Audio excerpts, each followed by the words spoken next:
Seorang pria menyewa seluruh gunung untuk beternak 30 ekor babi, lalu melupakannya begitu saja. 5 tahun kemudian, ia kembali ke gunung itu dan membeku melihat pemandangan yang terhampar di depan matanya. Saat ini, aku menatap kedua tanganku. Telapak tangan yang mengeras karena kapalan adalah jejak dari 5 tahun kerja keras yang telah aku curahkan di kota. Namun, jika aku membalik tanganku dan membersihkan debu kota, di antara garis-garis telapak tangan yang dalam, masih tersisa aroma tanah Gunung Awan, Gunung Awan. Nama yang asing sekaligus akrab itu adalah mimpiku, kuburanku, dan pada akhirnya, tempat yang menyelamatkan hidupku. Tepat 5 tahun yang lalu, aku adalah seorang pemuda desa berusia 25 tahun yang penuh semangat. Aku memiliki tenaga sekuat kerbau, tetapi tidak pernah bisa lepas dari kemiskinan yang memuakkan. Kampung halamanku adalah sebuah desa terpencil di kaki gunung di daerah Garut, Jawa Barat. Sebuah tempat di mana sepanjang tahun tidak ada yang bisa dilakukan selain membungkuk di sawah, dengan wajah menatap tanah dan punggung terpanggang langit. Orang tuaku yang bekerja seumur hidup hanya mampu menyediakan makan 3 kali sehari dan menyekolahkanku ke universitas biasa-biasa saja. Ayah yang punggungnya telah melengkung karena mencangkul, dan ibu yang matanya tak pernah kering dari air mata karena asap tungku kayu bakar, aku bersumpah pada diriku sendiri, aku tidak akan mewariskan kemiskinan ini. Aku harus mengubah takdirku. Di desa kami, ada sebuah gunung terlantar bernama Gunung Awan. Orang-orang menyebutnya Gunung Keramat. Tetapi pada saat yang sama, mereka menjauhinya karena dianggap sebagai tempat berbahaya yang penuh dengan binatang buas dan ular berbisa. Tanahnya tandus, lebih banyak batu daripada tanah, dan hanya ditumbuhi semak belukar serta pohon berduri.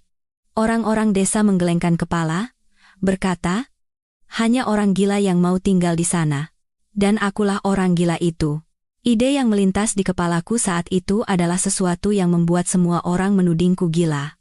Bertani di tanah tandus ini tidak mungkin. Sebaliknya, aku akan beternak babi, bukan peternakan pabrikan yang bau, melainkan dengan memasang pagar raksasa di lereng gunung dan membiarkan babi hitam lokal berkeliaran secara alami. Aku membaca buku dan mencari referensi. Aku menemukan bahwa babi hitam lokal kami memang lambat pertumbuhannya, tetapi jika mereka berlari bebas di gunung, menggali tanah untuk mencari makan, dagingnya akan menjadi luar biasa kenyal dan lezat, sehingga harganya akan sangat berbeda. Aku menyampaikan rencana ini kepada orang tuaku.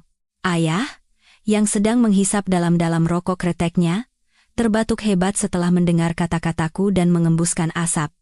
Kamu sudah gila, Budi. Dari mana kita punya uang untuk dibuang ke gunung? Harga 30 induk babi, biaya pakannya, biaya untuk memasang pagar, mau dapat dari mana? Ibu hanya menangis. Nak, biarpun miskin, yang penting kita sekeluarga bisa hidup bersama. Kalau sampai gagal, kita sekeluarga bisa jadi gelandangan. Aku berlutut di tengah rumah. Untuk pertama kalinya dalam hidupku, aku bersujud di hadapan orang tuaku. Dengan suara serak, aku berkata, Bapak, Ibu, tolong berikan sertifikat rumah ini kepada saya. Biarkan saya menggadaikannya ke bank untuk mendapatkan pinjaman. Saya tidak tahan lagi melihat Bapak dan Ibu membungkuk di sawah sampai tua. Beri saya satu kesempatan ini. Jika berhasil, hidup keluarga kita akan berubah. Jika gagal, semua utang itu akan saya tanggung sendiri. Saya akan bekerja seperti kerbau seumur hidup untuk melunasinya.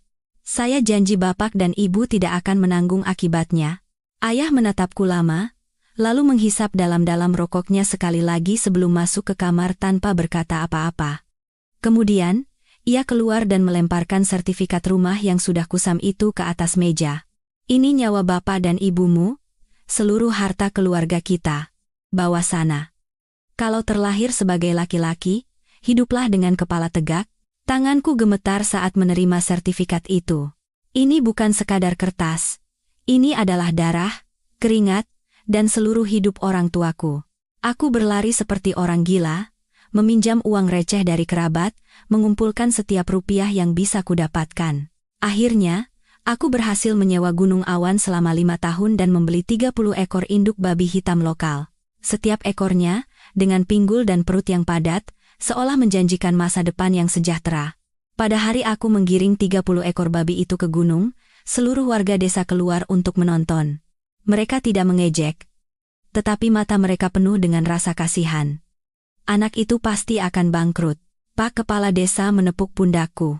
Anak muda, jiran sudah dimulai, selesaikan sampai tuntas, tapi hati-hati, Gunung Awan bukan tempat yang ramah. Aku berterima kasih kepada Pak Kades dan memulai perjuanganku seorang diri. Aku menebang pohon sendirian, menarik kawat untuk memagari seluruh lereng bukit yang luas. Dengan bambu dan jerami, aku membangun kandang seadanya yang hanya cukup untuk berlindung dari hujan dan angin. Aku menggali kolam kecil dan mengalirkan air dari sungai gunung. Tenagaku terkuras habis oleh kerja keras. Pada malam-malam yang sangat melelahkan, aku kadang tertidur di tanah di samping babi-babiku. Aku tinggal di gunung. Setiap hari aku memanggul karung-karung pakan jagung dan ubi ke atas gunung, lalu melepaskan mereka. 30 induk babi itu seolah baru bebas dari penjara. Mereka berlari, menggali tanah, saling menggesekkan badan, dan mencari akar pohon untuk dimakan. Melihat mereka bermain dengan penuh semangat, hatiku dipenuhi kebahagiaan. Aku percaya pilihanku benar, aku percaya gunung terlantar ini tidak akan mengkhianati kerja kerasku. Aku telah mempertaruhkan nyawa keluargaku di sini, pada 30 ekor induk babi ini. Aku tidak boleh gagal. Hari-hari pertama di gunung adalah perjuangan hidup dan mati. Beberapa babi yang tidak bisa beradaptasi dengan lingkungan baru mencoba mendobrak pagar untuk kembali. Pada malam hari, lolongan binatang buas menggema, membuat babi-babi ketakutan dan berkumpul gemetar di sudut. Aku berjaga semalaman dengan obor untuk melindungi mereka. Musang atau luwak memang menakutkan, tetapi yang paling kutakutkan adalah pencuri. Seluruh hartaku, seluruh milik keluargaku, ada di sini, namun, babi-babi itu segera terbiasa. Meskipun jinak, begitu dilepaskan ke alam, naluri liar mereka terbangun. Mereka menjadi jauh lebih lincah, kulit mereka mengeras, dan bulu mereka menjadi kaku. Di antara 30 ekor itu, ada satu yang sangat istimewa. Dia bukan yang terbesar, tetapi yang paling cerdas. Saat dilepaskan, dia yang pertama kali berlari menjelajahi sekitar. Saat dipanggil untuk makan, dia yang pertama kali datang. Dia tahu cara menembus semak berduri yang ditakuti babi lain untuk menemukan ubi liar atau biji-bijian paling lezat. Bahkan, terkadang dia menyenggol babi lain yang malas untuk memberi tempat bagi induk babi yang lebih lemah agar bisa makan. Aku sangat menyukainya. Tepat di tengah dahinya, ada pusaran rambut yang sangat indah. Untuk menandainya, aku membuat torehan sangat kecil di ujung telinga kanannya dengan gunting. Dia hanya menjerit sekali, lalu kembali sibuk menggali tanah. Aku tertawa dan menepuk pantatnya yang bulat. Kamu akan menjadi pemimpin kawanan ini. Induk terkuat yang akan melahirkan banyak anak. Namamu adalah Ratu. Ratu Gunung Awan. Sejak saat itu, aku memanggilnya Ratu. Anehnya, dia seolah mengerti. Setiap kali aku memanggil, Ratu, ayo makan. Dia pasti akan menjawab dengan suara kruk-kruk, dan menjadi yang pertama berlari. Untuk membiasakan mereka, setiap kali memberi camilan bukan makanan utama aku memukul-mukul panci kaleng tua dengan sendok sayur. Suara teng, teng, menggema di seluruh lembah. Dimanapun mereka sedang menggali, begitu mendengar suara itu, babi-babi itu akan berlari dengan ekor bergoyang dan berkumpul di sekitar palungan panjang yang kubuat dari batang pohon. Ratu selalu makan bagiannya dengan tenang, dan tidak ada babi lain yang berani merebut makanannya. Dia seperti seorang ratu, seorang jenderal sejati. Melihatnya, aku merasakan harapanku tumbuh semakin besar. Begitulah hari demi hari, aku merawat mereka seolah-olah aku adalah seorang ayah yang mengasuh 30 wanita hamil. Aku berbicara kepada mereka, menceritakan mimpiku. Nanti kalau kalian melahirkan anak, aku akan dapat banyak uang. Aku akan membangun rumah baru untuk orang tuaku. Dan aku akan menikah. Menikah. Aku punya seorang tunangan, namanya Dewi, seorang guru TK di desa sebelah, gadis paling baik dan cantik di seluruh daerah itu. Saat aku memutuskan untuk pergi ke gunung, dialah satu-satunya orang yang tidak melarangku. Dia hanya memegang tanganku dan berkata, apapun yang Mas lakukan, aku percaya. Tapi jaga kesehatan. Ya. Aku akan menunggu. Setiap akhir pekan, Dewi mengayuh sepedanya, bersimbah peluh, membawakanku nasi liwet atau ikan asin. Dia sangat sedih melihat penampilanku yang kurus kering dan legam terbakar matahari. Mas Budi, bagaimana kalau berhenti saja dan turun? Kita hidup dari bertani saja. Biar miskin, hati kita tenang. Kan? Aku memeluknya dan menghirup dalam-dalam aroma sabun yang lembut dari rambutnya. Sebentar lagi, Dewi. Lihat mereka. Aku menunjuk ke arah kawanan babi. Perut mereka sudah sebesar itu.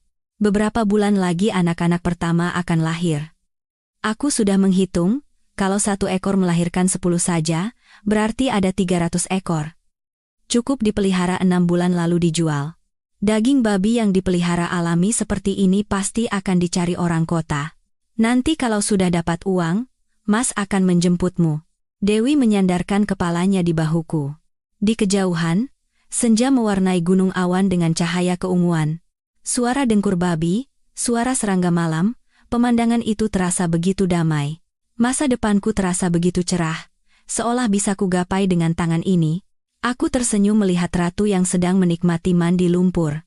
Kau dan aku, kita akan segera sukses, Ratu. Aku menghitung hari menantikan kelahiran anak babi pertama. Mimpi untuk membalikan nasib, mimpi akan keluarga bahagia bersama Dewi, semuanya sudah di depan mata. Aku pikir, langit tidak mungkin mengabaikan orang yang telah mencurahkan segalanya seperti ini. Tapi aku salah. Langit terkadang memberi cobaan dengan cara yang tidak pernah bisa diduga manusia, dan cobaan yang menimpaku lebih berat dari gunung awan itu sendiri. Saat itu adalah suatu sore di akhir musim kemarau. Langit cerah laksana lukisan, dan sinar matahari keemasan yang hangat menyinari padang rumput kering. Aku baru saja selesai merebus sepanci besar jagung yang harum dan hendak memukul panci untuk memanggil babi-babi. Para induk babi, termasuk ratu, perutnya sudah buncit dan akan segera melahirkan. Sambil berhitung dalam hati, aku tersenyum membayangkan jika persalinan ini lancar, Lebaran tahun ini akan menjadi hari raya terbaik dalam hidupku. Aku bahkan bersenandung kecil. Tiba-tiba, ponsel lipat tuaku berdering. Sinyal di gunung ini sangat lemah, jadi aku harus berlari ke atas batu tertinggi, tempat aku biasa menelepon Dewi. Setelah mengangkat ponsel tinggi-tinggi, akhirnya sinyal tertangkap. Ibu, jantungku berdebar kencang. Ibu bukan orang yang akan menelepon jam segini, karena sayang pulsa. Halo Bu? Dari seberang, bukan jawaban yang biasa ku dengar, melainkan isak tangis. Suara tangisan ibu. Tangisan itu merobek keheningan sore yang damai. Budi, nak, cepat. Cepat pulang, bapakmu. Bapakmu. Suaranya tercekat. Aku berteriak ke ponsel, Bapak kenapa? Tolong bicara yang jelas, Bu. Bapak kenapa? Bapakmu jatuh dari perancah di proyek bangunan di kota. Dibawa ke rumah sakit, kondisinya kritis sekali. Kata dokter, dia dalam bahaya. Ponsel terlepas dari tanganku, jatuh ke batu dan pecah berkeping-keping, tapi aku tidak peduli. Jatuh dari perancah. Kritis. 2 kata itu menghantam kepalaku seperti palu raksasa. Bapakku. Orang yang seumur hidupnya hanya menderita. Setelah aku pergi membawa sertifikat rumah, Bapak diam-diam ikut rombongan pekerja bangunan ke kota untuk menjadi kuli, katanya untuk meringankan bebanku. Beliau ingin membantu membayar bunga bank, khawatir aku tidak akan sanggup sendirian. Aku berlari. Aku berlari menuruni gunung seperti orang gila. Aku tidak bisa melihat apa-apa. Kakiku tersandung batu, lututku robek dan berdarah, tapi aku tidak merasakan sakit. Di kepalaku hanya ada bayangan Bapak. Bapak yang jatuh dari ketinggian. Di mana dan dalam kondisi seperti apa beliau sekarang terbaring? Sesampainya di rumah itu kosong. Ibu sudah pergi ke kota dengan ambulans. Aku tergesa-gesa mengemasi beberapa potong pakaian, mengambil sisa uang tunai yang tersimpan di dalam karung beras, dan naik bus malam. Malam itu terasa sangat panjang. Aku duduk meringkuk di kursi paling belakang bus. Bau solar, keringat orang, dan asap rokok membuatku mual, tapi aku tidak merasakan apa-apa. Hanya ketakutan. Untuk pertama kalinya dalam hidup, aku merasa takut setengah mati. Takut kehilangan Bapak. Menjelang subuh, aku tiba di rumah sakit. Bau antiseptik yang khas menusuk hidung. ibu terduduk lesu di koridor ruang gawat darurat. Rambutnya acak-acakan, kedua matanya bengkak. Begitu melihatku, ibu terhuyung-huyung berlari memelukku sambil meraung-raung. "Budi, bapakmu." Saat itu, pintu UGD terbuka. Seorang dokter yang tampak lelah melepas maskernya. "Keluarga pasien?" Aku dan ibu berlari menghampirinya. Dokter itu menatap kami dan menggelengkan kepala. "Kami sudah melakukan yang terbaik. Pasien mengalami cedera tulang belakang yang sangat parah. Saraf tulang belakangnya rusak, beberapa tulang rusuknya patah, dan ada pendarahan organ dalam. Masa kritisnya sudah lewat. Tapi apa, dok? Tolong selamatkan bapak saya." Aku berlutut di sana dan memohon. Harus segera dioperasi. "Beberapa kali," kata dokter itu dengan suara tanpa emosi, "biayanya akan sangat besar. Saya beritahu di awal. Setidaknya siapkan ratusan juta, dan tingkat keberhasilan operasinya pun hanya 50%. Kalaupun berhasil, itu hanya untuk menyelamatkan nyawanya." "Maksudnya menyelamatkan nyawa apa, dok?" tanya ibu dengan suara gemetar. "Artinya, kemungkinan besar beliau akan lumpuh total dari leher ke bawah. Dunia seakan runtuh. Ratusan juta, lumpuh total. Aku sudah terjerat utang karena 30 ekor babi itu. Babi-babi yang bahkan belum melahirkan anak pertamanya, harapan yang belum terwujud. Kalaupun dijual sekarang, paling hanya laku beberapa juta, tidak cukup bahkan untuk membayar bunga bank." Ibu pingsan di tempat. Aku menopang tubuhnya, pikiranku kosong. Mimpi di gunung awan, suara ratu, senyum Dewi, semuanya hancur menjadi abu dalam semalam.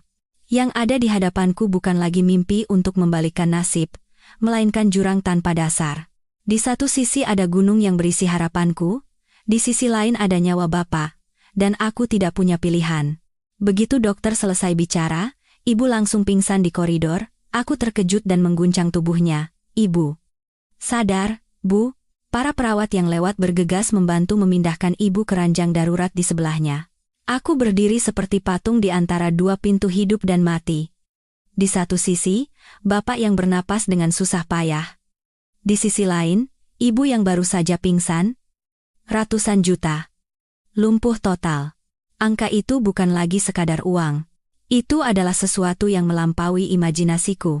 Itu menjadi gunung lain yang lebih besar dan lebih berat dari gunung awan, yang menindihku.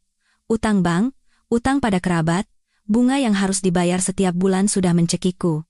30 ekor harapanku, 30 ekor induk babi itu, sekarang terasa seperti lelucon bodoh. Masa depan yang belum berbentuk. Kalaupun dijual murah sekarang, hasilnya hanya seperti sejumput garam untuk menutupi lubang dalam yang dimasuki bapak. Aku terduduk di lantai rumah sakit. Bau antiseptik yang dinginnya lantai marmer meresap ke dalam kulitku dan membekukan hatiku. Sekarang harus bagaimana? Dari mana dapat uang? Aku menatap kedua tanganku yang kapalan. Dengan tangan ini aku menebang pohon, memasang pagar, dan mengangkut ratusan karung pakan. Tapi sekarang, tangan ini tidak bisa menghasilkan ratusan juta. Aku merasa diriku tidak berguna, seorang anak durhaka. Karena mimpiku yang muluk-muluk, karena aku ingin mengubah nasib, bapak sampai harus pergi ke kota untuk melakukan pekerjaan berbahaya itu dan mengalami nasib seperti ini. Seharusnya bapak ada di rumah, miskin tapi aman. Semua ini salahku, semuanya. Aku menggigit bibirku sampai berdarah. Tidak. Aku tidak boleh hancur. Bapak sedang menunggu. Sekalipun hanya ada satu harapan yang samar, sekalipun dokter berkata hanya untuk menyelamatkan nyawanya, aku harus melakukannya. Bapak telah memberiku nyawa ini, sekarang giliranku untuk menjaga nyawanya. Mimpi gunung awan, mimpi menjadi raja babi, semua sudah berakhir. Tidak penting lagi. Saat ini, tidak ada yang lebih penting dari napas bapak. Aku mengeluarkan ponselku yang layarnya retak. Untungnya masih bisa menyala. Aku menelepon Dewi. Dari seberang terdengar suara Dewi yang jernih dan cemas. "Mas, dari tadi sore aku telepon terus, enggak diangkat. Ada apa?" "Aku sudah dengar dari orang-orang." Suaraku benar-benar serak. Aku tidak bisa menahannya lagi. Aku menangis. "Dewi, Bapak, kondisinya parah sekali. Dokter bilang butuh biaya ratusan juta." Dewi terdiam sejenak. Aku bisa mendengar ia menarik napas dalam-dalam. Mas sekarang di mana? Rumah sakit mana? Kirim alamatnya. Aku ke sana sekarang juga. Malam itu, Dewi datang ke rumah sakit dengan taksi. Melihatnya berdiri di hadapanku dengan wajah pucat dan tubuh gemetar, hatiku hancur. Tanpa berkata apa-apa, ia menyerahkan sebuah tas kain kecil kepadaku. Cuma ada segini, aku sudah cairkan tabunganku. Uang yang kita kumpulkan untuk menikah, ada 150 juta, Mas. Pakai ini untuk pengobatan Bapak. Aku melihat uang di dalam tas itu. 150 juta. Uang yang ia kumpulkan seumur hidupnya, uang yang berisi mimpi pernikahannya. Aku menolak tangannya sambil menggeleng. Tidak, Dewi. Aku tidak bisa menerima uangmu. Simpan saja. Mas bicara apa? Dewi mulai menangis. Uang Mas itu uangku. Uangku itu uang Mas. Kita kan mau menikah. Bapak itu bapakku juga.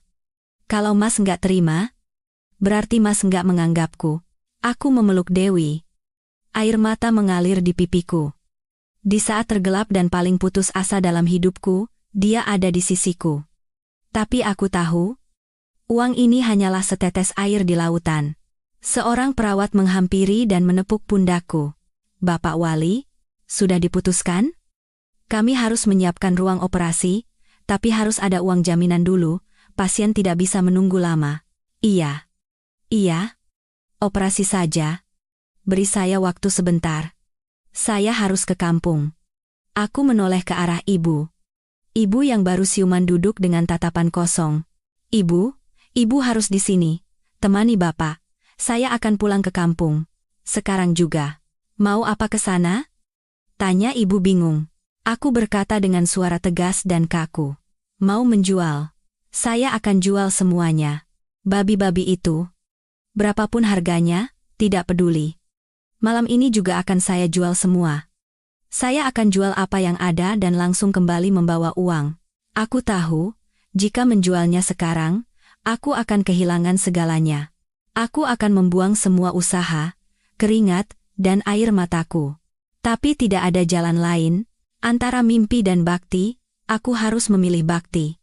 Aku berkata pada Dewi, tolong temani ibu di sini, aku akan segera kembali, sampaikan pada dokter untuk menyiapkan operasinya. Paling lambat besok pagi, aku akan membawa uangnya. Setelah mengatakan itu, aku tidak berani menatap mata Dewi lagi. Aku berbalik, berlari ke terminal, dan naik bus malam terakhir menuju kampung halamanku. Aku harus berpacu dengan waktu. Aku harus berlomba dengan maut untuk menyelamatkan nyawa Bapak. Gunung Awan, maafkan aku. Mimpiku, aku merelakanmu. Duduk di bus terakhir menuju kampung, hatiku terasa terbakar. Bus melaju pelan menaiki tanjakan. Setiap kali bus berhenti, rasanya seperti ada yang mengoyak isi perutku. Aku ingin sekali melompat dan berlari. Bapak terbaring di sana. Setiap detik sangat berharga. Sebelum fajar menyingsing, aku tiba di gerbang desa. Tanpa pulang ke rumah, aku langsung berlari ke gunung. Sebelum terang, aku harus membangunkan jagal di desa. Berapapun harganya, aku harus memohon agar dia mau mengambil semuanya. Aku sudah siap kehilangan segalanya. Aku berlari seperti orang gila di jalan menanjak menuju Gunung Awan. Jalan yang biasanya ku tempuh dalam 30 menit, hari ini terasa tak berujung. Napasku tersengal-sengal, tenggorokanku kering, tapi aku tidak bisa berhenti. Tepat saat aku tiba di kaki gunung, ponsel di sakuku berdering lagi. Nomor Dewi. Jantungku mencelos. Aku takut itu berita buruk. Halo Dewi? Mas. Suara Dewi terdengar panik dan terisak. Sekarang di mana? Harus cepat ke sini, Mas. Bapak tiba-tiba mengalami pendarahan dalam lagi. Kondisinya buruk sekali, kata dokter tidak bisa menunggu sampai besok pagi. Harus masuk ruang operasi sekarang juga. Wali harus datang untuk tanda tangan surat persetujuan dan bayar sekarang juga. Satu bilah pisau lagi menusuk jantungku. Tidak bisa menunggu lagi, sekarang juga. Aku menatap puncak gunung yang samar terlihat di tengah kabut pagi. Aku tidak punya waktu lagi. Aku tidak bisa mencari jagal, tidak bisa menawar, tidak bisa melakukan apa-apa. Aku harus kembali ke kota sekarang juga. Tapi, babi-babiku? 30 induk babi yang sedang hamil. Hartaku. Kalau kutinggalkan di sini, siapa yang akan memberi makan? Mereka akan mati kelaparan.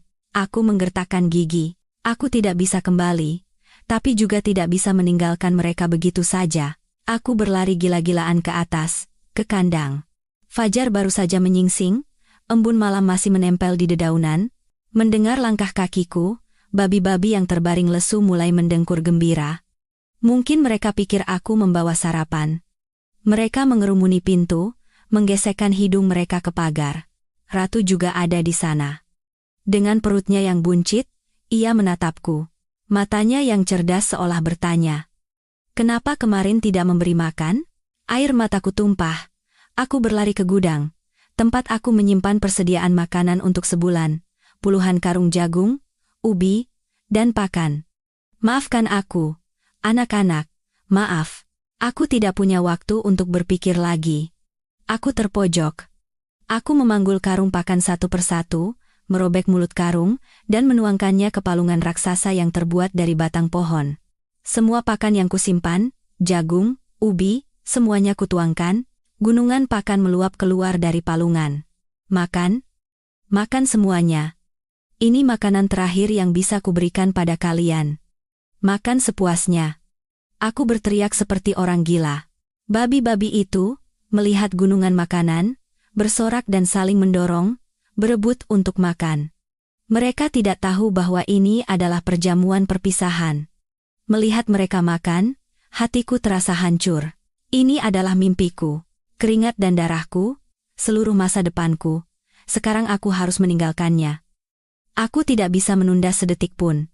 Aku berlari ke pintu keluar. Pintu yang kubuat dari kawat cukup kuat, tapi aku khawatir binatang buas atau pencuri bisa merusaknya. Aku melihat gulungan kawat berduri yang kusisakan untuk memperbaiki pagar. Aku mengambilnya. Aku membanting pintu hingga tertutup. Lalu aku mulai melilitkannya. Dengan sekuat tenaga, aku melilitkan kawat berduri itu ke pintu dan tiang-tiangnya. Aku mengencangkannya.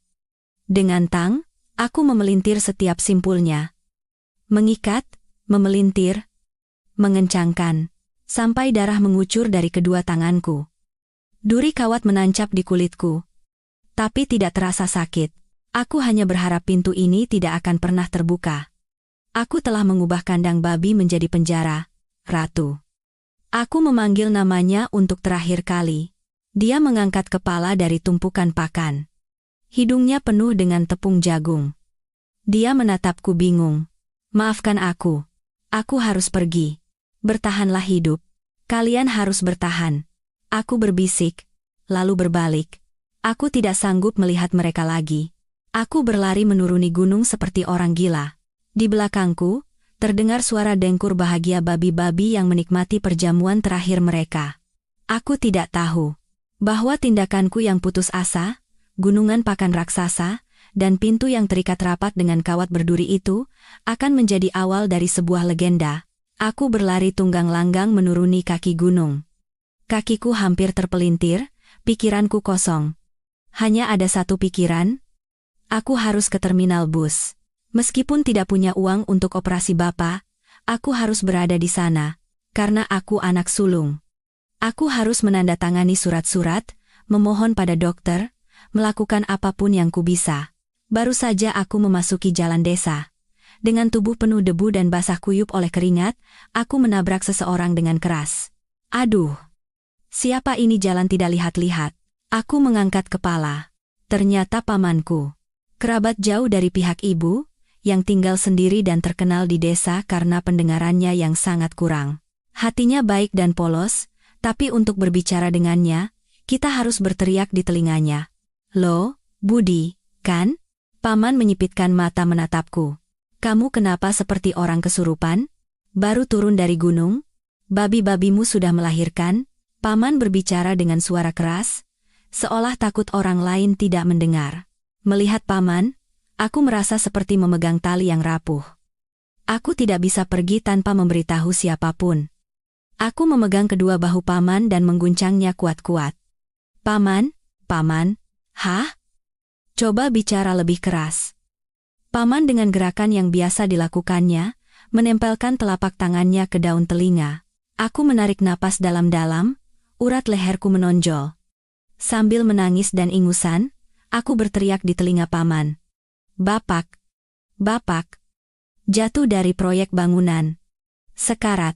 Apa? Mati? Babimu mati? Paman masih bingung. Bukan. Bapak saya. Aku berteriak sekeras-kerasnya. Terbaring di rumah sakit. Kritis. Saya harus pergi sekarang. Kali ini paman mengerti. Wajahnya berubah. Ya ampun, besanku. Kenapa kamu masih di sini? Cepat pergi. Paman mendorongku ke jalan. Cepat pergi nak, nyawa bapakmu lebih penting. Aku memegang tangan paman. Waktu hampir habis. Aku mendengar suara klakson bus dari gerbang desa. Paman? Kalau sedang di rumah, tolong lihat-lihat kandang babi di atas gunung. Babi? Kenapa dengan babi? Paman mendekatkan telinganya lagi. Aku hampir gila. Aku mengucapkan kata demi kata sekeras mungkin. Saya baru saja menuang semua pakannya. Tolong lihat saja apakah ada pencuri. Saya akan kembali 1 bulan lagi. Aku menunjukkan 1 jari untuk menandakan 1 bulan. Itu adalah kebohongan. Kebohongan pada paman, dan pada diriku sendiri. Aku tahu ini bukan masalah yang akan selesai dalam sebulan, tapi aku tidak bisa berkata akan pergi selamanya. Paman melihatku dan jariku bergantian, lalu mengangguk. Oh, 1 bulan. Baiklah. Sepertinya dia masih belum sepenuhnya mengerti. Pakannya sudah dituangkan, katamu. Ya sudah. Cepat pergi. Jangan khawatir, akan aku awasi baik-baik. Janji dari orang yang kurang pendengaran untuk mengawasi baik-baik. Aku tahu apa artinya itu. Paman mungkin hanya akan memandang gunung dari kejauhan, atau mungkin dia akan melupakannya begitu aku pergi. Tapi aku tidak punya orang lain untuk dimintai tolong. Bus sudah tiba. Kernet menjulurkan kepala dan berteriak, jadi naik tidak? Iya, naik. Sebentar. Aku mengeluarkan beberapa koin terakhir dari sakuku, uang yang kusisakan untuk sarapan, dan menaruhnya di tangan paman. Paman, ini untuk paman, saya pergi. Loh, ini uang apa? Paman menolak. Ambil saja, untuk jajan. Saya pergi. Tolong dijaga baik-baik. Aku tidak menunggu jawaban paman dan melompat ke dalam bus. Bus bergerak, mengeluarkan asap hitam. Dari jendela, aku melihat paman masih berdiri termangu di tengah jalan, menatap uang lecek di tangannya. Mulut paman tampak bergumam, katanya sebulan lagi datang, minta dijaga. Aku memalingkan wajah. Air mataku mengalir deras. Aku telah meninggalkan mimpiku, hartaku, dan 30 nyawa termasuk ratu, hanya dengan sebuah janji yang kikuk dengan pamanku yang kurang pendengaran. Aku tidak tahu bahwa 1 bulan itu akan menjadi 5 tahun yang panjang, dan bahwa permintaan yang tidak sempurna itu akan menciptakan keajaiban yang baru akan kusaksikan 5 tahun kemudian. Saat aku kembali ke rumah sakit, hari sudah hampir tengah hari. Dewi dan ibu duduk lesu di koridor. Mata mereka bengkak. Begitu melihatku, Dewi langsung berlari. Mas, dari tadi dokter mencarimu. Di sakuku tidak ada serupiah pun. Aku telah meninggalkan segalanya di gunung. Aku langsung menuju ruang dokter. Dan berlutut di hadapannya. Tidak ada lagi harga diri.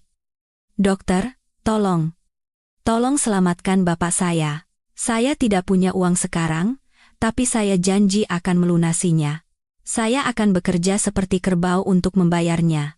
Aku membenturkan kepalaku ke lantai keramik yang dingin. Tolong, lakukan operasinya dulu. Nyawa lebih penting. Kan, saya akan menandatangani surat apapun. Saya akan melakukan apapun yang disuruh rumah sakit. Dokter tua itu menatapku, lalu menatap Dewi dan ibu yang menangis di luar. Ia menghela napas. Bangunlah. Sebagai anak laki-laki, kau harus lebih tegar. Tanda tangani di sini. Operasi akan kami lakukan. Tapi keluarga harus bersiap untuk kemungkinan terburuk. Dan ketahuilah, biaya setelah operasi akan lebih banyak lagi. Dengan tangan gemetar, aku menandatangani surat persetujuan. Tanda tangan itu terasa seberat ribuan ton. Itu adalah vonis yang dijatuhkan kepadaku. dan kepada mimpiku. Bapak masuk ke ruang operasi. 12 jam. 12 jam yang terasa seperti selamanya.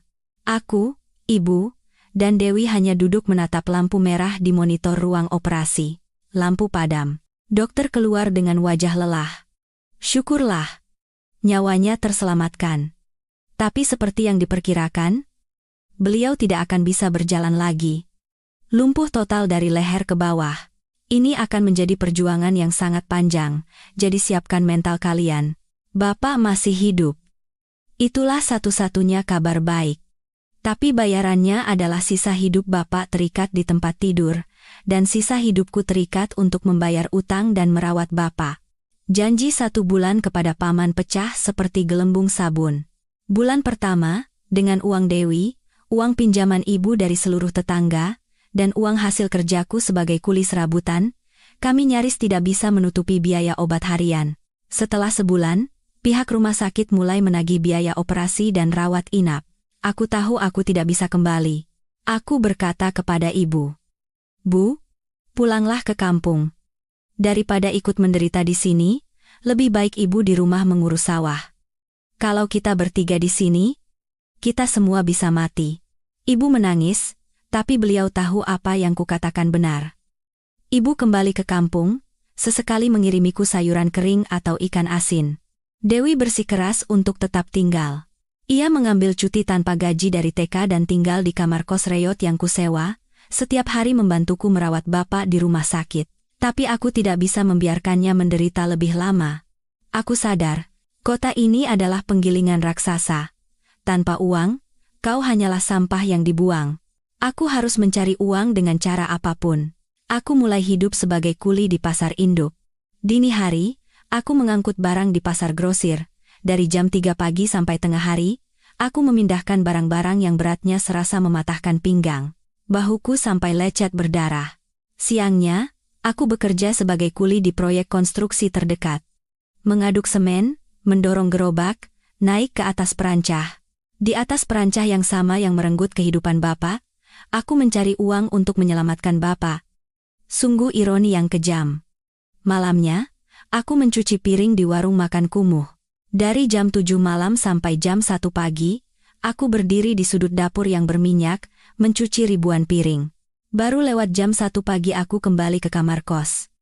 Sebuah kamar seluas beberapa meter persegi di gang sempit yang bau tikus dan selokan. Tanpa tenaga untuk mandi, aku langsung ambruk di lantai. Hanya tidur 3 jam, lalu bangun untuk memulai hari yang lain. Aku hidup seperti mesin, sarapan sepotong roti, makan siang nasi rames termurah, makan malam sisa makanan dari warung. Tubuhku kurus kering, pipiku cekung, kulitku legam. Pemuda 25 tahun yang segar bugar telah menjadi orang tua yang layu. Setelah tahun pertama, aku berhasil membayar sebagian kecil dari utang rumah sakit. Bapak pulang ke kamar kos. Aku yang merawatnya. Pagi-pagi sebelum berangkat kerja, aku membersihkan kotorannya, menyuapinya bubur sesendok demi sesendok. Malam hari setelah pulang, aku memijat dan membalikkan tubuhnya agar tidak luka baring. Bapak, yang seumur hidupnya hidup dengan gagah, kini terbaring tak berdaya. Beliau tidak bisa bicara, hanya berkomunikasi lewat tatapan mata. Bapak menangis melihatku. Aku tahu betapa sakitnya beliau, betapa beliau menyalahkan diri sendiri, merasa menjadi beban bagiku. Aku memegang tangannya yang kurus. "Bapak, jangan khawatir, saya masih sehat. Saya bisa melakukan semuanya." Tahun kedua, ketiga berlalu. Setelah utang rumah sakit hampir lunas, utang bank di kampung datang menghantui. Pemberitahuan bahwa jika tidak membayar bunga dan pokok pinjaman, rumah yang kujadikan jaminan akan dilelang. Aku kembali bekerja seperti orang gila, lupa siang dan malam, aku menjadi mesin pekerja. Terkadang, saat terlalu lelah dan tertidur, aku bermimpi. Bermimpi tentang gunung awan. Tentang ratu. Tentang 30 ekor babi itu. Pasti mereka semua sudah mati. Mati kelaparan, kehausan, atau dimakan binatang buas. Pakan yang kuberikan paling hanya bertahan beberapa minggu. Apakah ada yang berhasil keluar dari pagar kawat yang kuikat? Rasa bersalah menghantuiku. Aku adalah seorang pembunuh. Aku telah membunuh mimpiku. dan membunuh 30 nyawa yang kubawa. Aku berusaha menyingkirkan pikiran itu. Aku harus melupakannya. Gunung awan telah menjadi luka yang tak berani kusentuh. 5 tahun yang panjang dan berat. Aku terbiasa dengan bau keringat, bau semen, bau minyak, dan bau obat. Utang rumah sakit lunas, bunga bank juga lunas, tapi pokok pinjamannya masih utuh. Aku berusia 30 tahun. Tanganku mengeras karena kapalan, dan masa depanku adalah utang. Aku tidak tahu apa yang akan terjadi besok. Yang ku tahu hanyalah aku telah menunaikan baktiku sebagai anak, dan sebagai bayarannya, aku telah kehilangan segalanya. Di tengah hari-hari kelam di rumah sakit itu, Dewi adalah satu-satunya pelitaku. Ia merawat ibuku, membawakanku bubur, dan memegang tanganku saat aku hampir tumbang. Ia memberikan uang tabungan pernikahannya sebesar 150 juta rupiah.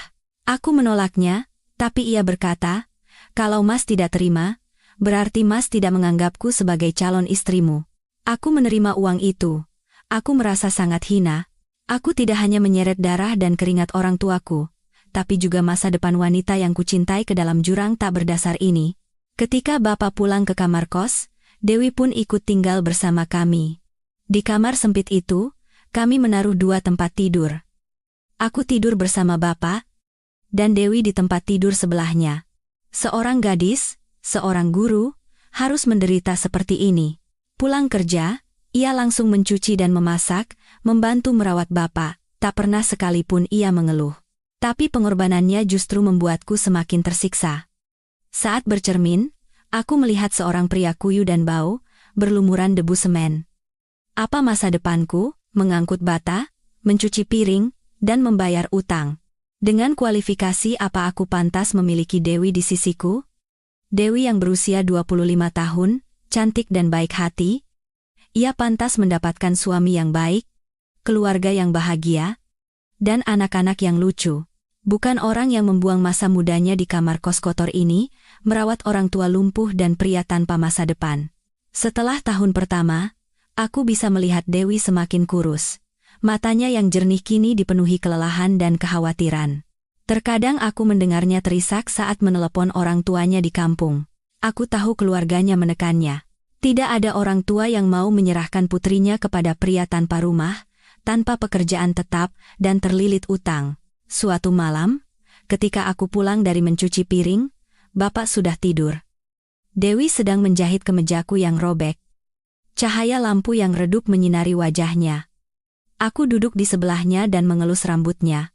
Dulu rambutnya beraroma sabun yang lembut, sekarang tercium samar bau minyak dari warung makan.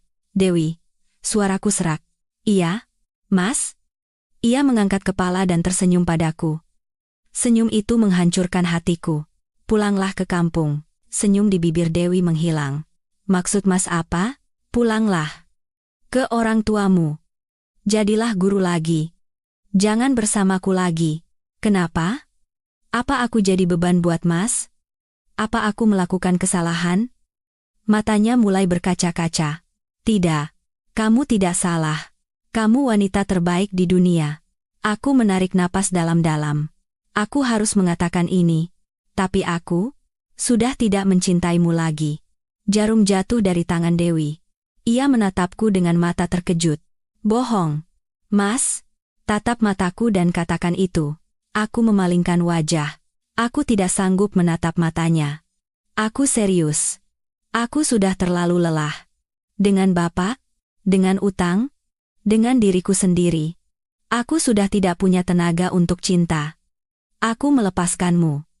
Pulanglah. Kamu masih muda dan cantik. Carilah pria baik lain dan menikahlah.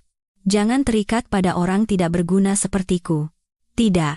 Dewi berteriak, lalu cepat-cepat menutup mulutnya, takut Bapak terbangun. Ia terisak. "Bohong. Mas itu pengecut. Aku tahu Mas masih mencintaiku. Jangan usir aku. Seberat apapun beban Mas, aku sanggup menanggungnya. Kita hadapi bersama." "Hadapi apa?" Aku balas berteriak. "Lihat keadaan ini. Inikah masa depan yang bisa kuberikan padamu, seumur hidup mencuci piring bersamaku? Sadarlah Dewi, aku tidak butuh belas kasihanmu. Ini bukan belas kasihan. Ini cinta. Cintamu tidak bisa melunasi utang. Aku mengucapkan kata-kata paling kejam. Pergi. Bawa uang ini. Aku mengeluarkan segenggam uang lecek dari sakuku, upah kerjaku hari itu. Anggap saja ini cicilan utangku padamu. Kita putus hari ini. Aku melemparkan uang itu ke atas tempat tidur. Dewi menatapku. Tatapannya berubah dari sakit hati menjadi kecewa. Ia tidak mengambil uang itu. Ia berdiri dan menyeka air matanya. Baiklah. Aku akan pergi. Tapi, Mas Budi, ingat satu hal ini. Mas bukan pengecut.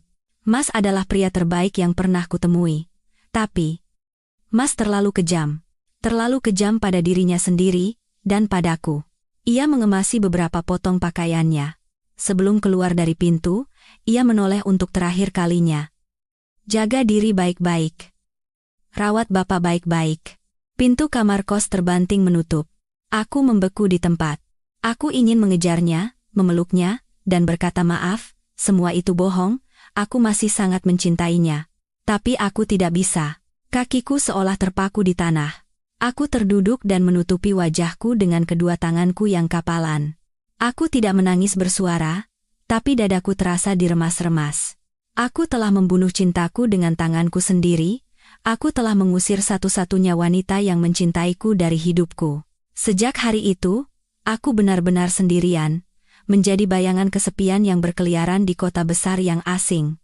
Sekitar setahun kemudian, ibu datang berkunjung.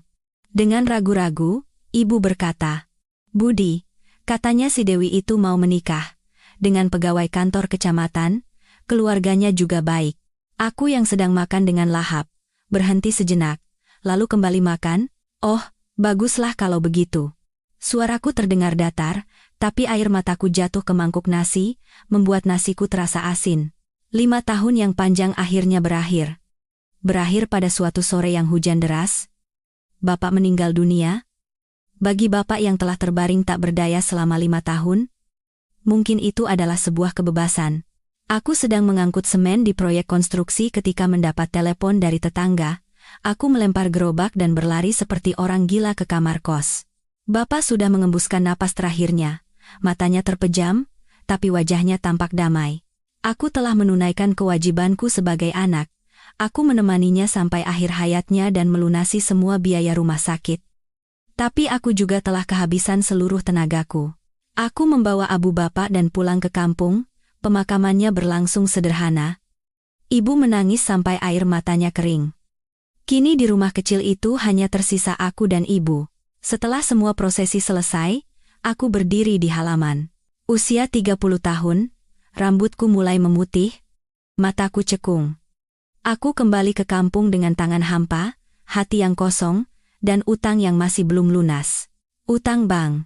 Selama 5 tahun aku hanya sanggup membayar bunganya, pokoknya masih utuh.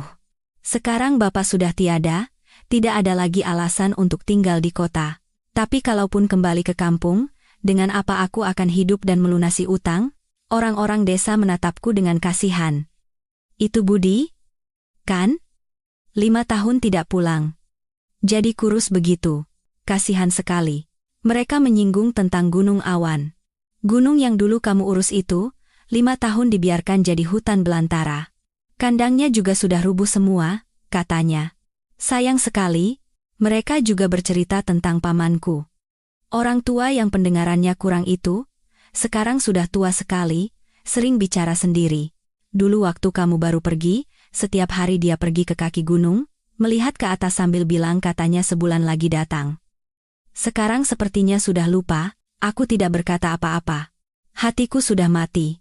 Mimpi, cinta, keluarga, aku telah kehilangan segalanya. Saat itulah, orang dari bank datang. Pak Budi, kami turut berduka cita atas meninggalnya Bapak Anda. Tapi, pinjaman Anda sudah menunggak selama 5 tahun. Selama ini kami memaklumi kondisi Anda, tapi sekarang Anda sudah kembali. Jika dalam waktu sebulan Anda tidak melunasi pokok dan bunganya, kami terpaksa akan melelang rumah yang dijaminkan ini. Itu adalah pukulan terakhir dari takdir. Kukira aku sudah pulang, ternyata aku akan segera kehilangan rumah. Aku telah mengorbankan 5 tahun masa muda, mimpi, dan cintaku untuk menyelamatkan Bapak. Sekarang setelah bapak tiada, aku akan kehilangan rumah warisan leluhur. Ibu pingsan mendengar itu. Aku berdiri termangu di tengah halaman. Aku terlalu lelah bahkan untuk merasa marah atau sedih. Aku hanya berpikir, semuanya sudah berakhir. Biarlah aku kehilangan segalanya, tapi sebelum kehilangan segalanya, ada satu hal yang ingin kulakukan. Aku ingin naik ke Gunung Awan sekali lagi. Aku ingin membakar dupa untuk 30 ekor babiku. Dan Ratu, di tempat mimpiku dimulai dan berakhir, aku ingin mengucapkan selamat tinggal terakhir pada masa lalu sebelum pergi. Sebelum menjadi orang tanpa rumah, tanpa keluarga, dan tanpa masa depan. Sebelum naik ke gunung, kupikir aku harus mampir ke rumah paman untuk berpamitan. Meskipun permintaanku kikuk dan hasilnya sudah jelas, tapi dialah satu-satunya orang yang kupercayai.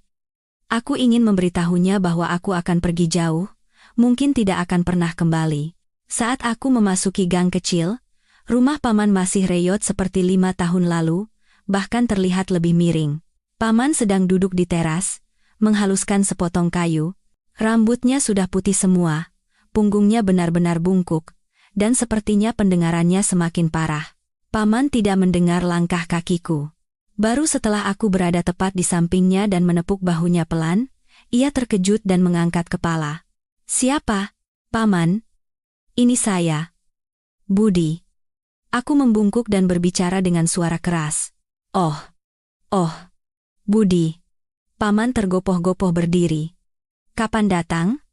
Kenapa jadi kurus begini?" Paman menatapku lekat-lekat, lalu tiba-tiba raut wajahnya menjadi bingung dan ketakutan. "Urusan bapakmu sudah selesai? Kasihan sekali, ya?" "Iya, Paman. Bapak sudah tenang." "Paman, saya datang untuk berterima kasih. 5 tahun lalu, waktu saya pergi terburu-buru, saya kan minta tolong Paman untuk..." Sebelum aku selesai bicara, Paman mengibaskan tangannya. Wajahnya menegang dengan aneh. "Ah, jangan bicarakan itu lagi." "Hah? Kenapa, Paman?" tanyaku dengan suara keras. "Sudah kubilang jangan bicarakan itu lagi," Paman balas berteriak. "Babi-babimu itu, semuanya sudah tidak ada." Aku mengangguk. Saya tahu. Orang-orang bilang kandangnya sudah rubuh. Mungkin mati kelaparan atau sakit? "Bukan." Paman tiba-tiba memegang tanganku. "Bukan mati kelaparan. Bukan karena kamu tinggalkan. Bukan salahmu." "Lalu?" Paman ragu-ragu. Aku mendekatkan telingaku. Karena longsor." Paman berteriak dengan suara keras seolah mencoba meyakinkan dirinya sendiri. "Beberapa bulan setelah kamu pergi, hujan turun deras sekali. Air dari gunung turun seperti air terjun. Aku di sini saja bisa mendengar suara batu-batu berjatuhan. Besok paginya aku naik, ya ampun." Paman menjelaskan dengan isyarat tangan dan kaki, "Semuanya hancur. Pagar yang kamu buat tidak ada bekasnya, bangkai-bangkai babi hanyut sampai ke sungai di bawah, terkubur tanah dan batu. Tidak ada yang tersisa satu pun." Paman, dengan wajah memerah, tidak berani menatap mataku langsung saat berbicara. Mendengar cerita Paman, hatiku kembali tenang. "Longsor, ya. Jadi begitu ceritanya, mungkin itu lebih baik, daripada mati dalam kelaparan dan keputusasaan, lebih baik mati karena bencana alam." Itu salahku." Paman tiba-tiba bergumam, nyaris berbisik. "Aku sudah tua, pendengaranku kurang, dan lemah. Waktu kamu minta tolong, aku hanya melihat dari jauh, tidak pernah benar-benar naik. Lalu saat hujan deras, aku tidak bisa berbuat apa-apa." Ternyata begitu. Paman merasa bersalah. Beliau takut aku akan menyalahkannya, berpikir jika Paman naik ke atas, babi-babi itu bisa diselamatkan. Aku memegang tangan Paman yang kurus dan gemetar. "Bukan salah Paman. Itu sudah takdir. Saya tidak menyalahkan Paman. Saya juga sudah tidak punya apa-apa lagi untuk hilang. Saya pamit dulu, Paman. Mau naik ke gunung sebentar, mau lihat bekasnya untuk terakhir kali, lalu saya harus pergi jauh, rumah juga sebentar lagi akan disita Bang." Mendengar kata-kataku, wajah Paman tampak sedikit lega. Mungkin karena ia percaya pada kebohonganku. Tapi kemudian, wajahnya kembali cemas. Mau apa ke sana? Semuanya sudah hancur. Lagi pula, akhir-akhir ini gunung itu jadi angker. Katanya ada binatang buas yang memangsa ayam dan babi warga. Hati-hati. Iya, Paman. Saya akan lihat sebentar lalu turun. Kalau begitu, saya pamit. Aku berpamitan pada Paman dan berbalik. Dengan punggung bungkuknya, Paman menatapku sambil menggumamkan sesuatu yang tidak bisa kudengar. Aku percaya pada kebohongan Paman. Karena kebohongan itu membuat hatiku tenang. Karena kebohongan itu membuatku percaya bahwa aku tidak membunuh 30 nyawa dengan membiarkan mereka kelaparan, melainkan mereka pergi karena kehendak langit. Aku melangkahkan kaki menuju Gunung Awan.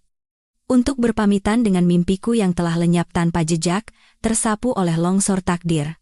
Jalan setapak yang 5 tahun lalu kulalui sampai kakiku lecet, kini telah ditelan oleh hutan. Rumput liar yang lebih tinggi dari manusia dan sulur-sulur yang saling melilit menghalangi jalan seperti jaring, menggores dan mencakar kulitku. 5 tahun lalu, meskipun memanggul karung pakan yang berat, aku menaiki jalan ini dengan ringan, penuh harapan. Aku bersenandung, membayangkan anak-anak babi, membayangkan senyum Dewi. 5 tahun kemudian, orang yang sama, tetapi sebagai pria rusak berusia 30 tahun, berjalan di jalan ini. Di pundakku tidak ada apa-apa, tapi rasanya aku memikul gunung raksasa bernama kelelahan, utang, dan kehilangan. Aku harus membuka jalan selangkah demi selangkah dengan golok kecil yang kubawa. Matahari terasa menyengat, tapi di dalam hutan terasa lembab dan sejuk, udara yang lembab dan berbau jamur. Tidak terdengar lagi kicau burung yang riang seperti dulu, hanya suara angin yang berdesir di antara dedaunan dan suara serangga yang meratap. Gunung ini telah mati. Hampir 2 jam kemudian, aku tiba di tujuan. Dan pemandangan di depan mataku lebih parah dari yang digambarkan Paman. Benar-benar seperti telah disapu longsor. Kandang yang kubangun dari bambu dan jerami kini hanyalah puing-puing lapuk yang terkubur di bawah tumpukan tanah dan batu. Atapnya entah terbang kemana, dan tiang-tiang tebalnya patah dan roboh. Palungan raksasa yang kubuat dari batang pohon terbalik dan terlempar puluhan meter dari tempatnya semula, setengah terkubur di dalam tanah. Aku memasuki bekas kerajaanku. Penuh dengan rumput liar dan bebatuan. Kawat pagar yang robek tertimpa pohon tumbang dan berkarat merah. Seperti kata Paman, amarah alam telah menyapu tempat ini dan menghapus segalanya. Aku berdiri termangu di tengah puing-puing mimpiku. Aku tidak sedih, hatiku sudah terlalu mati rasa. Yang terasa hanyalah kehampaan. Sekarang benar-benar sudah berakhir. Aku menatap puncak batu tempat dulu aku mengangkat ponsel tinggi-tinggi untuk menelepon Dewi. Batu itu masih di sana, berdiri sendirian. Kolam kecil yang kugali kini telah tertutup tanah dan menjadi kubangan lumpur. Dulu aku adalah raja gunung ini. Sekarang aku hanyalah seorang pengemis yang kembali untuk melihat abu kerajaanku. Aku mengeluarkan beberapa batang dupa dari sakuku, yang kuambil dari meja sesajen Bapa. Aku menancapkan dupa itu di gundukan tanah kecil, tempat yang dulunya adalah pusat kandang. Saat kusulut, asap putih tipis mengepul dan menghilang ke dalam udara lembab. Ratu, dan 30 anak-anakku. Maafkan aku. Aku tidak bisa menepati janji. Aku meninggalkan kalian. Entah kalian mati kelaparan atau karena longsor. Semua ini salahku. Anggaplah dupa ini sebagai ucapan selamat tinggal. Jika ada kehidupan selanjutnya, aku tidak bisa melanjutkan kata-kataku. Tenggorokanku tercekat, aku bersujud 3 kali. Tidak ada lagi penyesalan di tempat ini, bahkan kenangan pun telah terkubur. Aku berbalik dengan tegas. Aku akan turun gunung, mengemasi pakaianku, dan pergi kemana saja. Asalkan bisa meninggalkan tempat yang menyakitkan ini. Aku akan menitipkan ibu pada kerabat dan kembali hidup sebagai kuli, bekerja seperti kerbau. Aku tidak akan pernah kembali ke desa ini lagi. Tapi, saat aku baru akan melangkah, sebuah firasat, sebuah dorongan, menghentikanku. Aku menoleh ke arah gerbang depan. Tempat aku berdiri untuk terakhir kalinya sebelum pergi. Pintu yang kuikat rapat dengan segenap tenaga dan air mata darahku. Kukira longsor juga telah menghancurkan pintu itu. Saat aku mendekat, meskipun tertutup rumput liar dan sulur, aku bisa mengenali 2 tiang tebal dan pintu dari kawat. Anehnya, pintu itu tidak hancur, masih berdiri, Sepertinya longsor yang dikatakan paman melintas dari arah lain. Kandang terkubur, tapi pintu ini tidak mengalami kerusakan parah. Aku menyingkirkan sulur-sulur. Jantungku tiba-tiba berdebar kencang. Kawat berduri yang kulilitkan 5 tahun lalu masih di sana. Berkarat, tapi masih kencang mengikat pintu dan tiang. Tapi ada yang aneh. 2 tiang tebal itu tidak berdiri lurus. Melengkung keluar. Dan pintu kawat itu bukan penyok ke dalam, melainkan ada lubang besar, dan ujung-ujung kawat yang robek melengkung keluar. Seolah-olah ada kekuatan dahsyat dari dalam yang meledak keluar. Bulu kuduku berdiri. Kawat sekuat ini tidak mungkin bisa jadi begini. Ini bukan perbuatan binatang buas. Kalaupun longsor, seharusnya mendorong dari luar ke dalam, ini dihancurkan dari dalam. Saat itulah aku mencium bau itu. Ya Tuhan, bau apa ini?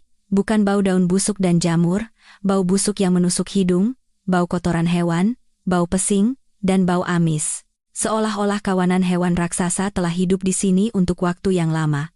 Bau yang sangat menyengat. Aku mundur selangkah dan menatap tanah tempatku berdiri. Ini bukan tanah biasa, tanahnya telah digali-gali. Dan jejak kaki. Jejak kaki babi. Tapi bukan jejak kaki babi domestik kecil yang kukenal. Jejak kaki raksasa yang tercetak dalam di tanah lembab. Jejak kaki hewan yang beratnya pasti ratusan kilogram. Bukan 1 atau 2, ratusan. Ribuan jejak kaki saling tumpang tindih. Ada yang sudah lama. Ada yang baru. Bahkan ada jejak lumpur yang belum kering. Mereka ada di sini. Sangat dekat, KRAK. Suara ranting kering yang patah. Jantungku serasa berhenti berdetak. Suara itu berasal dari semak lebat tepat di depanku. Di luar pintu yang hancur. Aku perlahan mundur. Aku tahu paman telah berbohong. Tidak ada longsor. Kalaupun ada, bukan itu yang menghancurkan kandang ini. Geraman rendah dan berat. Itu suara kruk-kruk yang kukenal, tapi bukan lagi suara minta makan. Itu adalah geraman peringatan dari seekor binatang buas. Naluriku berteriak. Lari. Sekarang juga. Aku berbalik, dan membeku di tempat. Menghalangi jalan setapak yang baru saja kunaiki, berjarak kurang dari 20 meter dariku, berdiri seekor binatang, sebesar anak sapi. Bulunya yang hitam legam berdiri kaku seperti surai kuda, itu bukan bulu babi, itu seperti bulu landak. Mata merahnya yang menyala menatapku tajam. Dan 2 buah taring putih besar yang melengkung tajam keluar dari moncong hitamnya. Babi hutan. Seekor babi hutan jantan raksasa. Ia mendengus, mengendus bauku, lalu menggeram lagi. Suara yang membuat bulu kuduk berdiri. Kakiku gemetar. Aku bahkan tidak bisa berpikir untuk lari. Tapi yang paling mengerikan bukan itu. Di belakangnya, dari semak-semak di sekitarnya, 1, 2, 5, 10, bayangan-bayangan hitam mulai muncul. Puluhan mata merah, dan suara geraman. Aku bukan lagi berada di kandang babi yang terbengkalai. Aku berada di tengah sarang monster. Mereka mengepungku. Keringat dingin mengalir di punggungku. Aku tidak bisa bergerak. Golok kecil di tanganku tak lebih dari tusuk gigi dibandingkan dengan monster yang menghadang jalanku. Ia menghembuskan napas dengan berat, dan napasnya menjadi uap tipis di udara dingin. Ia sedang mengendus, mencurigai. Aku perlahan mundur. Aku tidak boleh membelakanginya. Lari dengan membelakangi binatang buas hanya akan memancing naluri berburunya. Tapi saat aku mundur selangkah, kepungan itu juga merapat selangkah. Mereka ada di mana-mana. Ya Tuhan, setidaknya ada 100 ekor. Hamparan babi hutan hitam yang memenuhi pandanganku. Mereka berbeda dengan babi domestik yang kupelihara.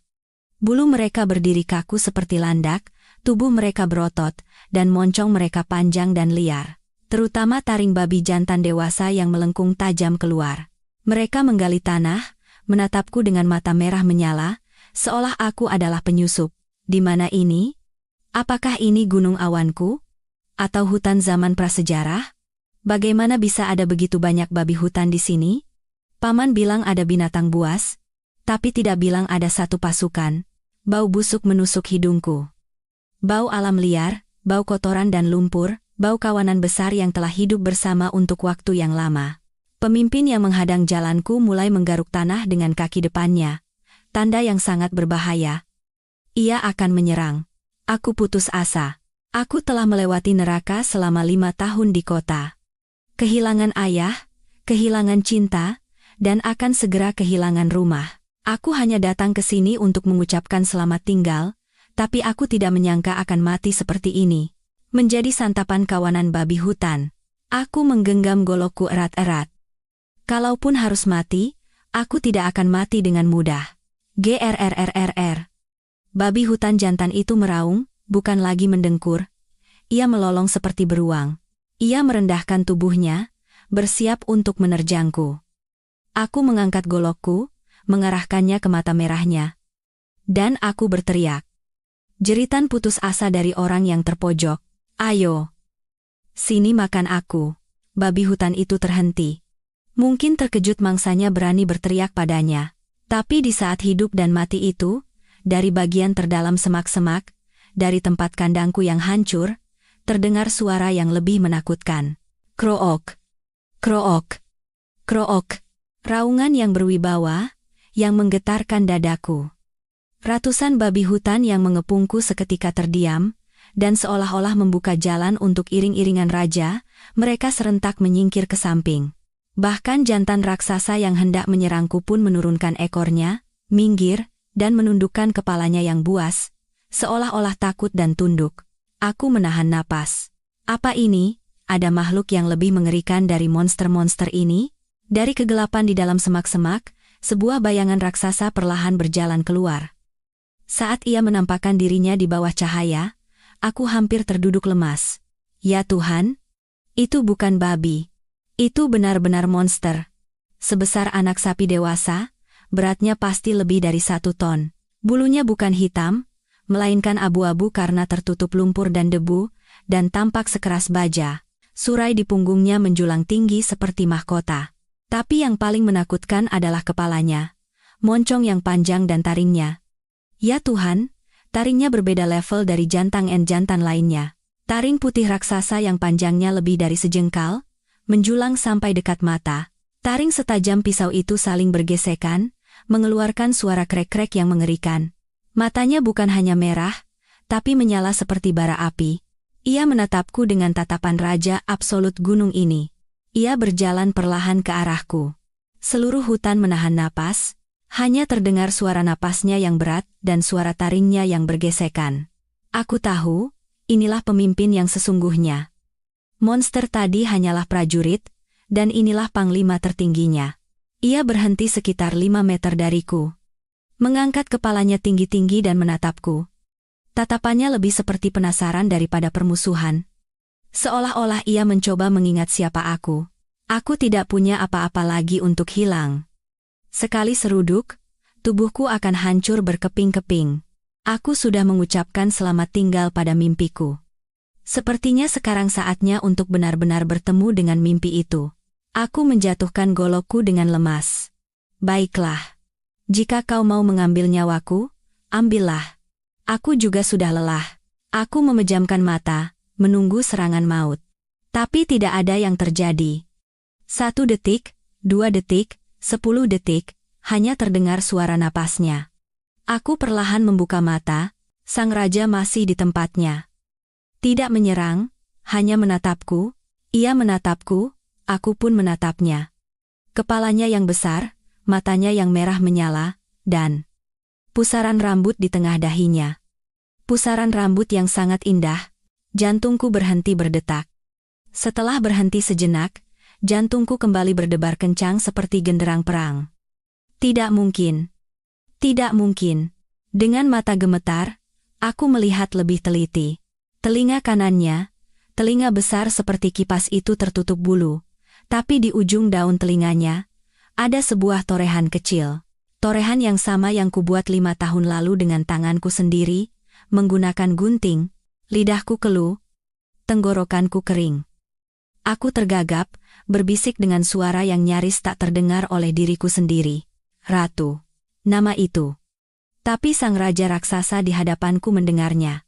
Saat aku mengucapkan nama itu, seluruh tubuhnya tersentak, mata merahnya yang menatapku seolah menembus, mengalami perubahan. Bukan lagi tatapan binatang buas. Itu adalah tatapan kebingungan. Kruk, kruk. Ia mengeluarkan suara. Bukan raungan, bukan ancaman, melainkan suara kruk-kruk yang sangat rendah. Seolah-olah bertanya-tanya, memastikan identitasku, Ratu. Kali ini aku mengulanginya sedikit lebih keras. Seluruh tubuhku gemetar. Bukan karena takut, melainkan karena sesuatu yang tidak bisa dipercaya. Benarkah? Itu kau? Makhluk raksasa itu memiringkan kepalanya. Ia mendengus, mengendus bauku. Bau keringat dan penderitaan selama 5 tahun.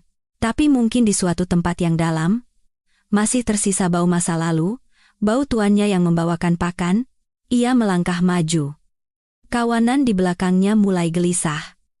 Mereka tidak mengerti mengapa raja mereka tidak mencabik-cabik penyusup ini.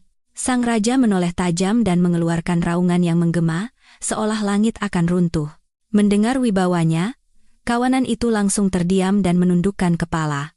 Lalu ia kembali menatapku dan melangkah lebih dekat. Sekarang jarak antara kami hanya 3 meter. Aku bisa mencium bau lumpur dari tubuhnya. Aku masih tidak percaya. Aku menatap lekat-lekat torehan di telinganya. Tidak salah lagi. Induk babi paling cerdas 5 tahun lalu. 5 tahun kemudian, ia telah menjadi raja sejati gunung ini. Seekor monster. Ia seekor betina. Taring itu. Ya Tuhan. Babi domestik betina tidak punya taring.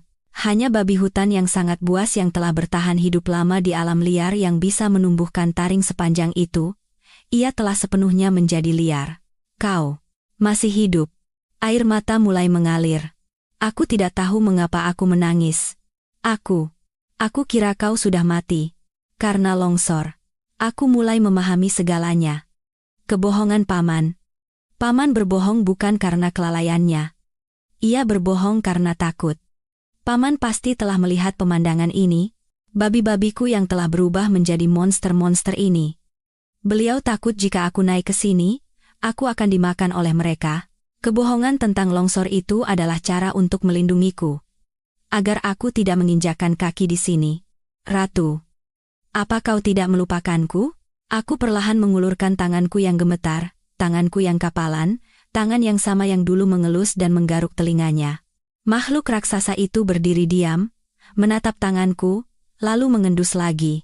Dan ia melakukan sesuatu yang tidak pernah kubayangkan. Ia perlahan menundukkan kepalanya yang besar dan bertaring itu. Dan melangkah lebih dekat lagi, lalu menggesekkan hidungnya yang basah dan berlumpur ke telapak tanganku. Sentuhan itu seperti sengatan listrik yang menjalar ke seluruh tubuhku. Ini bukan raja. Ini bukan monster. Ini adalah ratu. Induk babi yang sama yang kuberi nama 5 tahun lalu. Ia mengingatku. Aku terduduk di sana. Aku tidak bisa berdiri lagi. Berlutut di hadapan makhluk raksasa itu, aku menangis meraung-raung seperti anak kecil. Menangisi penderitaan 5 tahun, menangisi Bapak, Dewi, mimpiku yang hancur, dan reuni yang tidak bisa dipercaya ini. Kau masih hidup. Kalian semua. Aku mengangkat kepala dan melihat sekeliling. Ratusan babi hutan. Mereka bukan babi hutan. Mereka adalah anak, cucu, dan cicit dari 30 ekor induk babi yang kutinggalkan. Aku telah meninggalkan mereka, tapi mereka tidak mati. Aku terduduk di sana, terus menangis. Ratu berdiri diam di sampingku, menjagaku. Terkadang, suara kruk-kruk rendahnya seolah-olah menghiburku. Babi-babi lain, melihat pemimpin mereka tidak menyerang, mulai melonggarkan kewaspadaan dan menatapku dengan mata penasaran. Di kepalaku, semuanya menjadi jelas. 5 tahun lalu, gunungan pakan yang kutinggalkan bukanlah perjamuan terakhir, melainkan sumber kehidupan. Mereka memakan pakan itu selama beberapa minggu, mungkin lebih dari sebulan. 30 induk babi yang sedang hamil melahirkan anak. Generasi pertama lahir, dan ketika pakan habis, naluri bertahan hidup mereka terbangun. Terkurung di dalam pagar kawatku, mereka menjadi gila karena kelaparan, dan ratu, yang paling cerdas dan kuat, memimpin kawanan. Mereka mendobrak pintu dengan sekuat tenaga, melengkungkan tiang-tiang tebal dan merobek kawat dari dalam untuk melarikan diri. Mereka tidak melarikan diri. Mereka mencari kehidupan. Mereka tumpah ke alam liar Gunung Awan, tempat tanpa predator. Ke-30 induk babi itu adalah babi hitam lokal yang memiliki darah babi hutan. Begitu kembali ke alam, mereka kembali ke wujud leluhur mereka, mencari makan sendiri dan berkembang biak. Dimulai dari 30 ekor, generasi pertama, kedua, ketiga, berkembang biak secara eksponensial. Selama aku berjuang hidup dan mati selama 5 tahun di kota, di sini sebuah kerajaan telah dibangun. 30 ekor babi domestik kini telah menjadi pasukan ratusan babi liar. Aku telah lupa. Tapi babi-babiku tidak. Mereka bertahan. Lebih cemerlang dari mimpiku. Aku menatap Ratu. Ia bukan lagi induk babi gemuk. Ia adalah ratu dan nenek moyang kawanan ini, yang memimpin keturunannya untuk bertahan hidup dan menguasai seluruh gunung ini. Aku tertawa. Tertawa seperti orang gila. Tertawa sambil menangis. Kukira aku telah kehilangan segalanya. Aku kembali dengan tangan hampa, hati yang kosong, untuk mengucapkan selamat tinggal. Tapi gunung tidak mengambil apapun dariku. Gunung, melalui tangan Ratu, telah menjaga mimpiku. Bukan menjaga. Gunung telah mengubah mimpiku yang kecil dan sederhana menjadi sesuatu yang ratusan kali lebih besar. Aku tidak kehilangan apa-apa. Aku mendapatkan semuanya kembali. 5 tahun lalu, aku meninggalkan 30 ekor induk babi. 5 tahun kemudian, gunung mengembalikan kepadaku satu pasukan. Harta karun yang sangat besar. Aku berdiri. Kakiku masih gemetar, tapi bukan karena takut, melainkan karena kegembiraan. Benar. Utang bank, rumah yang akan dilelang. Ada cara. Aku berbisik pada Ratu. Mataku, yang tadinya mata orang mati, kini bersinar kembali seperti mata orang yang bangkit dari kematian. Ratu, terima kasih. Terima kasih untuk kalian semua. Kita belum selesai. Ini baru permulaan. Aku bukan lagi Budi si pecundang. Bukan lagi orang yang kehilangan segalanya. Aku adalah tuan dari kawanan ini. Aku adalah tuan Gunung Awan. Aku telah kembali, dan kali ini, aku tidak akan gagal. Seluruh tubuhku gemetar karena kegembiraan, seolah-olah aku baru saja mati dan hidup kembali.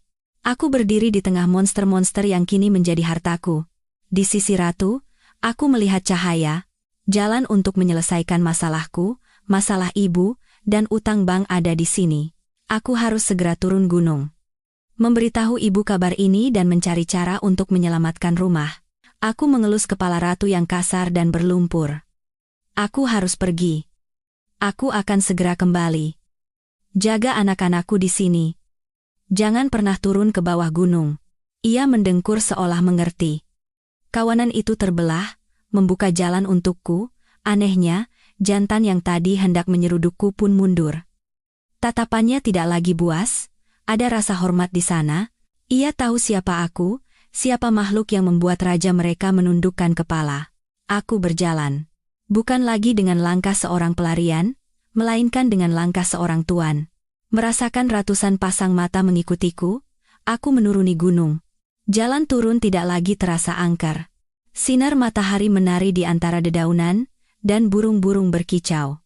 Hatiku terasa ringan seringan kapas. Aku punya pasukan, aku bisa melunasi utang dan memulai hidup kembali. Aku berlari ke rumah sambil berteriak. Tertawa sampai telinga. Ibu, aku pulang. Rumah kita tidak akan disita. Aku berlari ke halaman, tapi ibu tidak ada di sana. Sebaliknya, ada sekitar 20 orang berkumpul. Sepertinya hampir seluruh warga desa. Wajah semua orang penuh amarah. Di barisan paling depan, berdiri Pak Kepala Desa. Orang yang terkenal tegas dan kolot. Dengan wajah memerah, ia menghentakkan tongkatnya ke tanah. Di sampingnya, para pemuda tegap berdiri memegang pentungan dan golok. Ibu berlutut di depan teras, menangis dan memohon. Tolong, anak saya baru saja kehilangan bapaknya. Dia tidak tahu apa-apa. Tidak tahu apa-apa bagaimana? Seorang ibu-ibu berteriak. Kawanan babi setan peliharaannya itu tadi malam merusak semua kebun kami. Kebun ubi saya habis tak bersisa. Kebun jagung kami seperti dilewati tank. Teriak yang lain. Hancur semua. Ganti rugi. Mana si Budi itu? Suruh dia keluar dan ganti rugi. Aku membeku di depan pintu. Kegembiraan yang baru saja kurasakan sirna seketika, seolah disiram air es. Itu dia datang, seseorang berteriak. Semua mata tertuju padaku.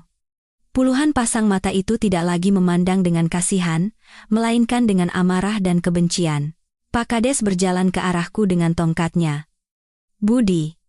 Bagus kau datang. Pak Kades, ada apa ini? Ada apa katamu? Pak Kades menggeram. Kau sudah naik ke gunung? Sudah lihat harta yang kau tinggalkan? Aku menelan ludah. Iya, Pak. Saya baru saja turun dari sana. Bagus. Pak Kades menghentakkan tongkatnya ke tanah. Kalau begitu kau pasti tahu. Selama 5 tahun ini warga desa dibuat pusing oleh hartamu itu. Kami kira itu hanya babi hutan biasa. Kami sudah memasang pagar, berjaga semalaman. Tapi tadi malam, mereka seperti kesetanan, ratusan ekor turun menyerbu seperti awan hitam. Itu bukan babi, itu monster. Mereka menghancurkan puluhan kebun di desa ini. Ia menunjuk ke arah ibuku. Ibumu bilang kau tidak bersalah, tapi kami tahu itu babi-babimu. 5 tahun lalu kau membawa 30 ekor ke atas. Sekarang mereka beranak pinak jadi satu kawanan, kan? Aku tidak bisa menyangkal. Iya, Pak. Betul. Cukup, kata Pak Kades dengan tegas. Mewakili warga desa, aku katakan.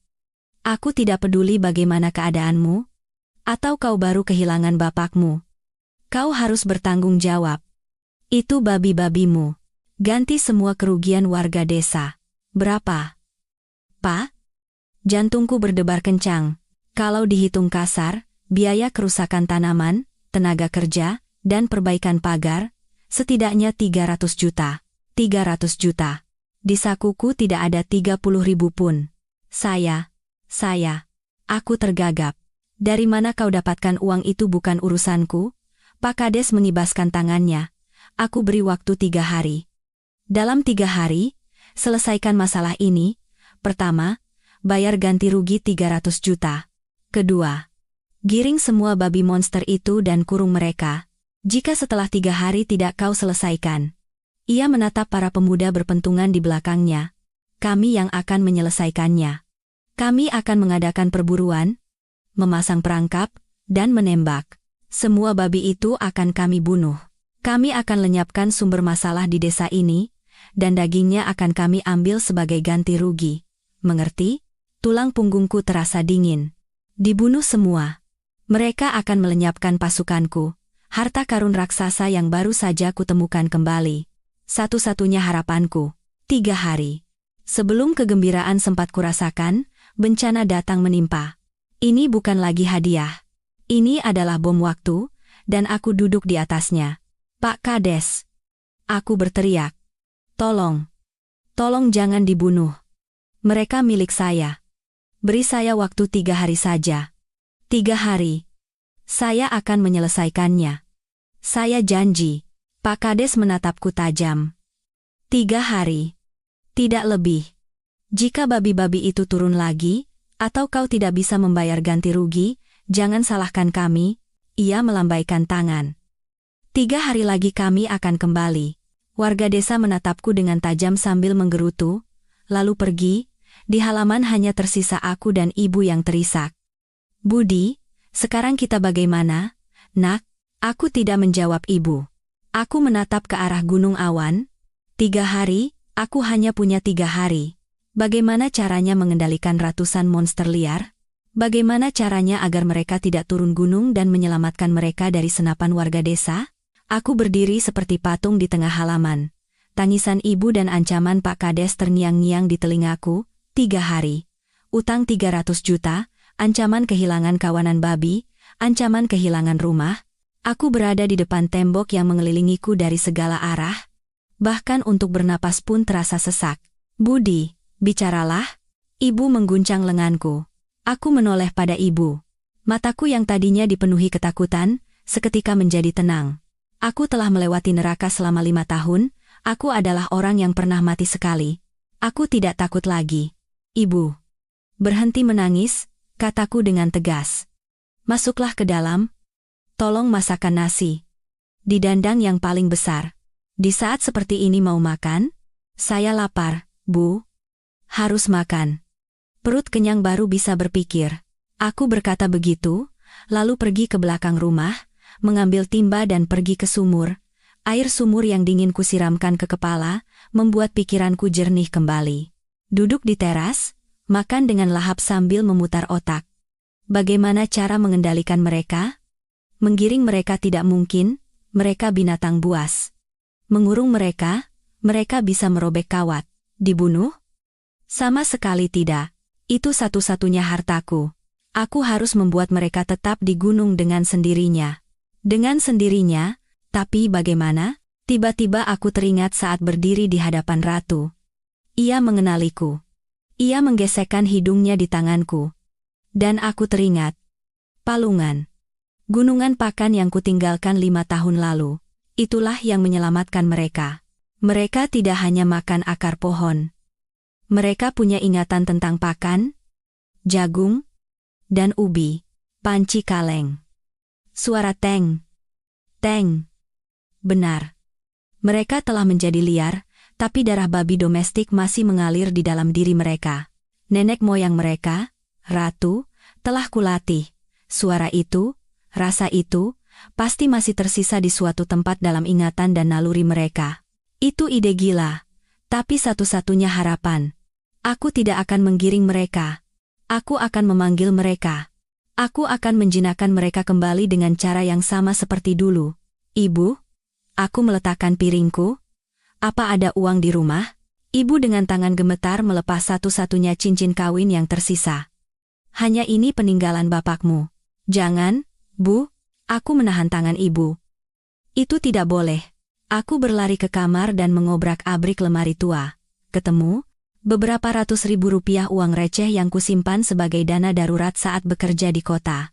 Aku berlari ke satu-satunya warung di gerbang desa. Bu, saya beli pakan jagung yang paling murah, 2 karung. Loh, Budi, kamu punya uang dari mana? Katanya punya utang di desa? Utang dulu. Bu, 3 hari. Dalam 3 hari, saya bayar beserta bunganya. Saya bersumpah atas nama almarhum bapak saya. Aku berlutut di sana dan memohon. Ibu warung itu mendecakkan lidah. Ya sudah. Ya sudah.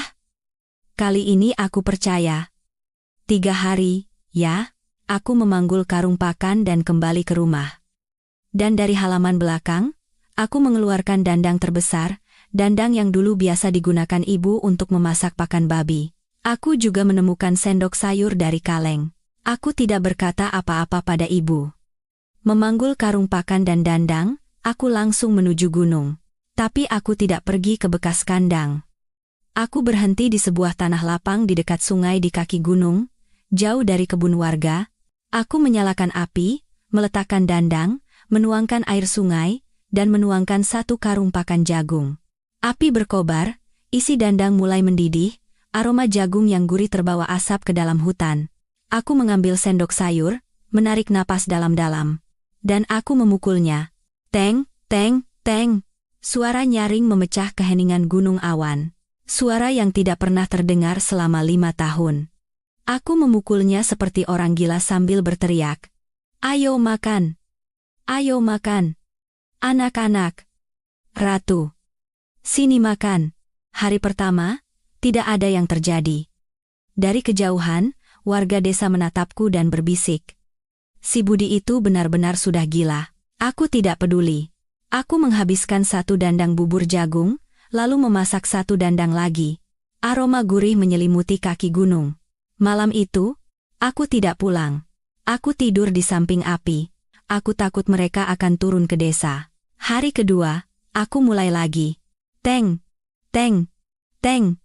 Tanganku rasanya mau copot, tenggorokanku benar-benar serak. Sekitar tengah hari, ada gerakan di semak-semak. Puluhan pasang mata mengawasiku. Dari jarak sekitar 100 meter, mereka mencium bau jagung dan mendengar suara panci, tapi tidak berani keluar. Sini, sini makan. Enak, LH. Teriakku, tapi mereka masih takut. Aku menunggu dengan sabar, terus memasak. Aromanya semakin kuat. Sore hari kedua, saat aku hampir pingsan karena kelelahan, tiba-tiba terdengar suara krok-krok kecil. Seekor anak babi, yang paling berani, keluar dari semak-semak. Ia mendengus, lalu berjalan terhuyung-huyung ke tanah lapang tempat aku menuangkan bubur jagung. Ia menundukkan kepala dan mulai makan. Lalu, 1, 2, 10, anak-anak babi lain mengikuti. Tapi aku menunggu. Yang dewasa? Ratu di mana? Dan akhirnya, dari dalam hutan, terdengar raungan krooo, dan seluruh semak bergoyang. Ratu berjalan keluar dengan angkuh. Ia menatapku, lalu menatap bubur jagung. Kau ingat? Ia ingat rasa ini. Ia mengeluarkan sinyal kruk-kruk, dan ratusan ekor kawanan itu berbondong-bondong keluar dari hutan. Bukan lagi dengan wujud buas. Mereka telah berubah menjadi kawanan babi domestik raksasa yang saling mendorong dan berebut makan bubur jagung. Aku berdiri 10 meter dari sana, menyeka keringat dan tersenyum. Aku menang. Aku berhasil menahan mereka di kaki gunung. Aku telah menyelamatkan mereka, dan menyelamatkan desa. Tapi ini baru permulaan. Aku tidak bisa selamanya memasakkan bubur jagung untuk mereka. Aku harus mengubah mereka menjadi uang. Aku berhasil menahan kawanan babi, tapi 2 karung jagung hampir habis dalam sekali makan. Masalah utang masih ada. Aku harus bergerak cepat. Aku berlari ke paman dan berteriak di telinganya. Paman, tolong teruskan seperti yang saya lakukan. Terus masak bubur jagung dan pukul pancinya. Kita harus tahan mereka di sini. Saya akan ke kota mencari uang. Paman, yang telah melihat sendiri bagaimana aku memanggil ratu, kini menatapku seolah aku adalah dewa. Pergilah. Jangan khawatir, aku akan memukulnya seharian. Aku mengumpulkan sisa uang receh dan hanya cukup untuk membeli 1 tiket bus.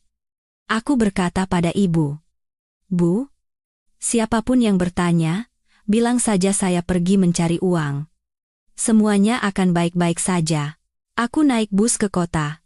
Tapi kali ini aku tidak pergi ke pasar kuli. Aku langsung menuju restoran paling mewah di pusat kota. Tempat aku mencuci piring selama 2 tahun terakhir.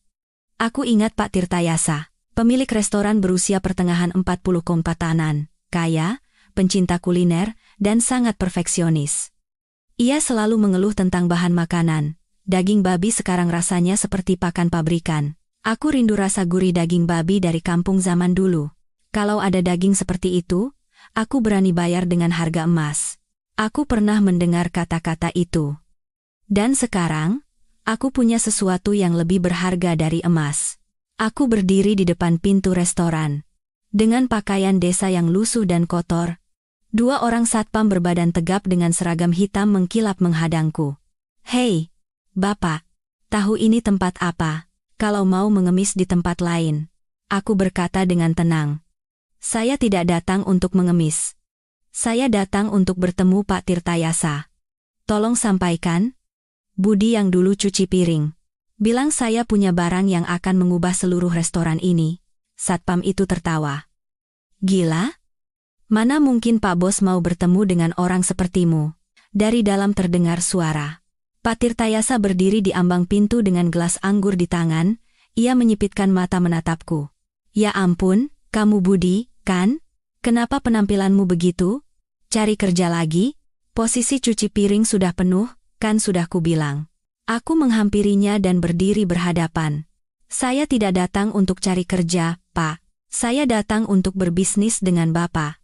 Pak Tirtayasa dan para satpam menatapku dengan heran, lalu Pak Tirtayasa tertawa terbahak-bahak. Bisnis? Kau dan aku? Apa yang kau punya? Piring pecah?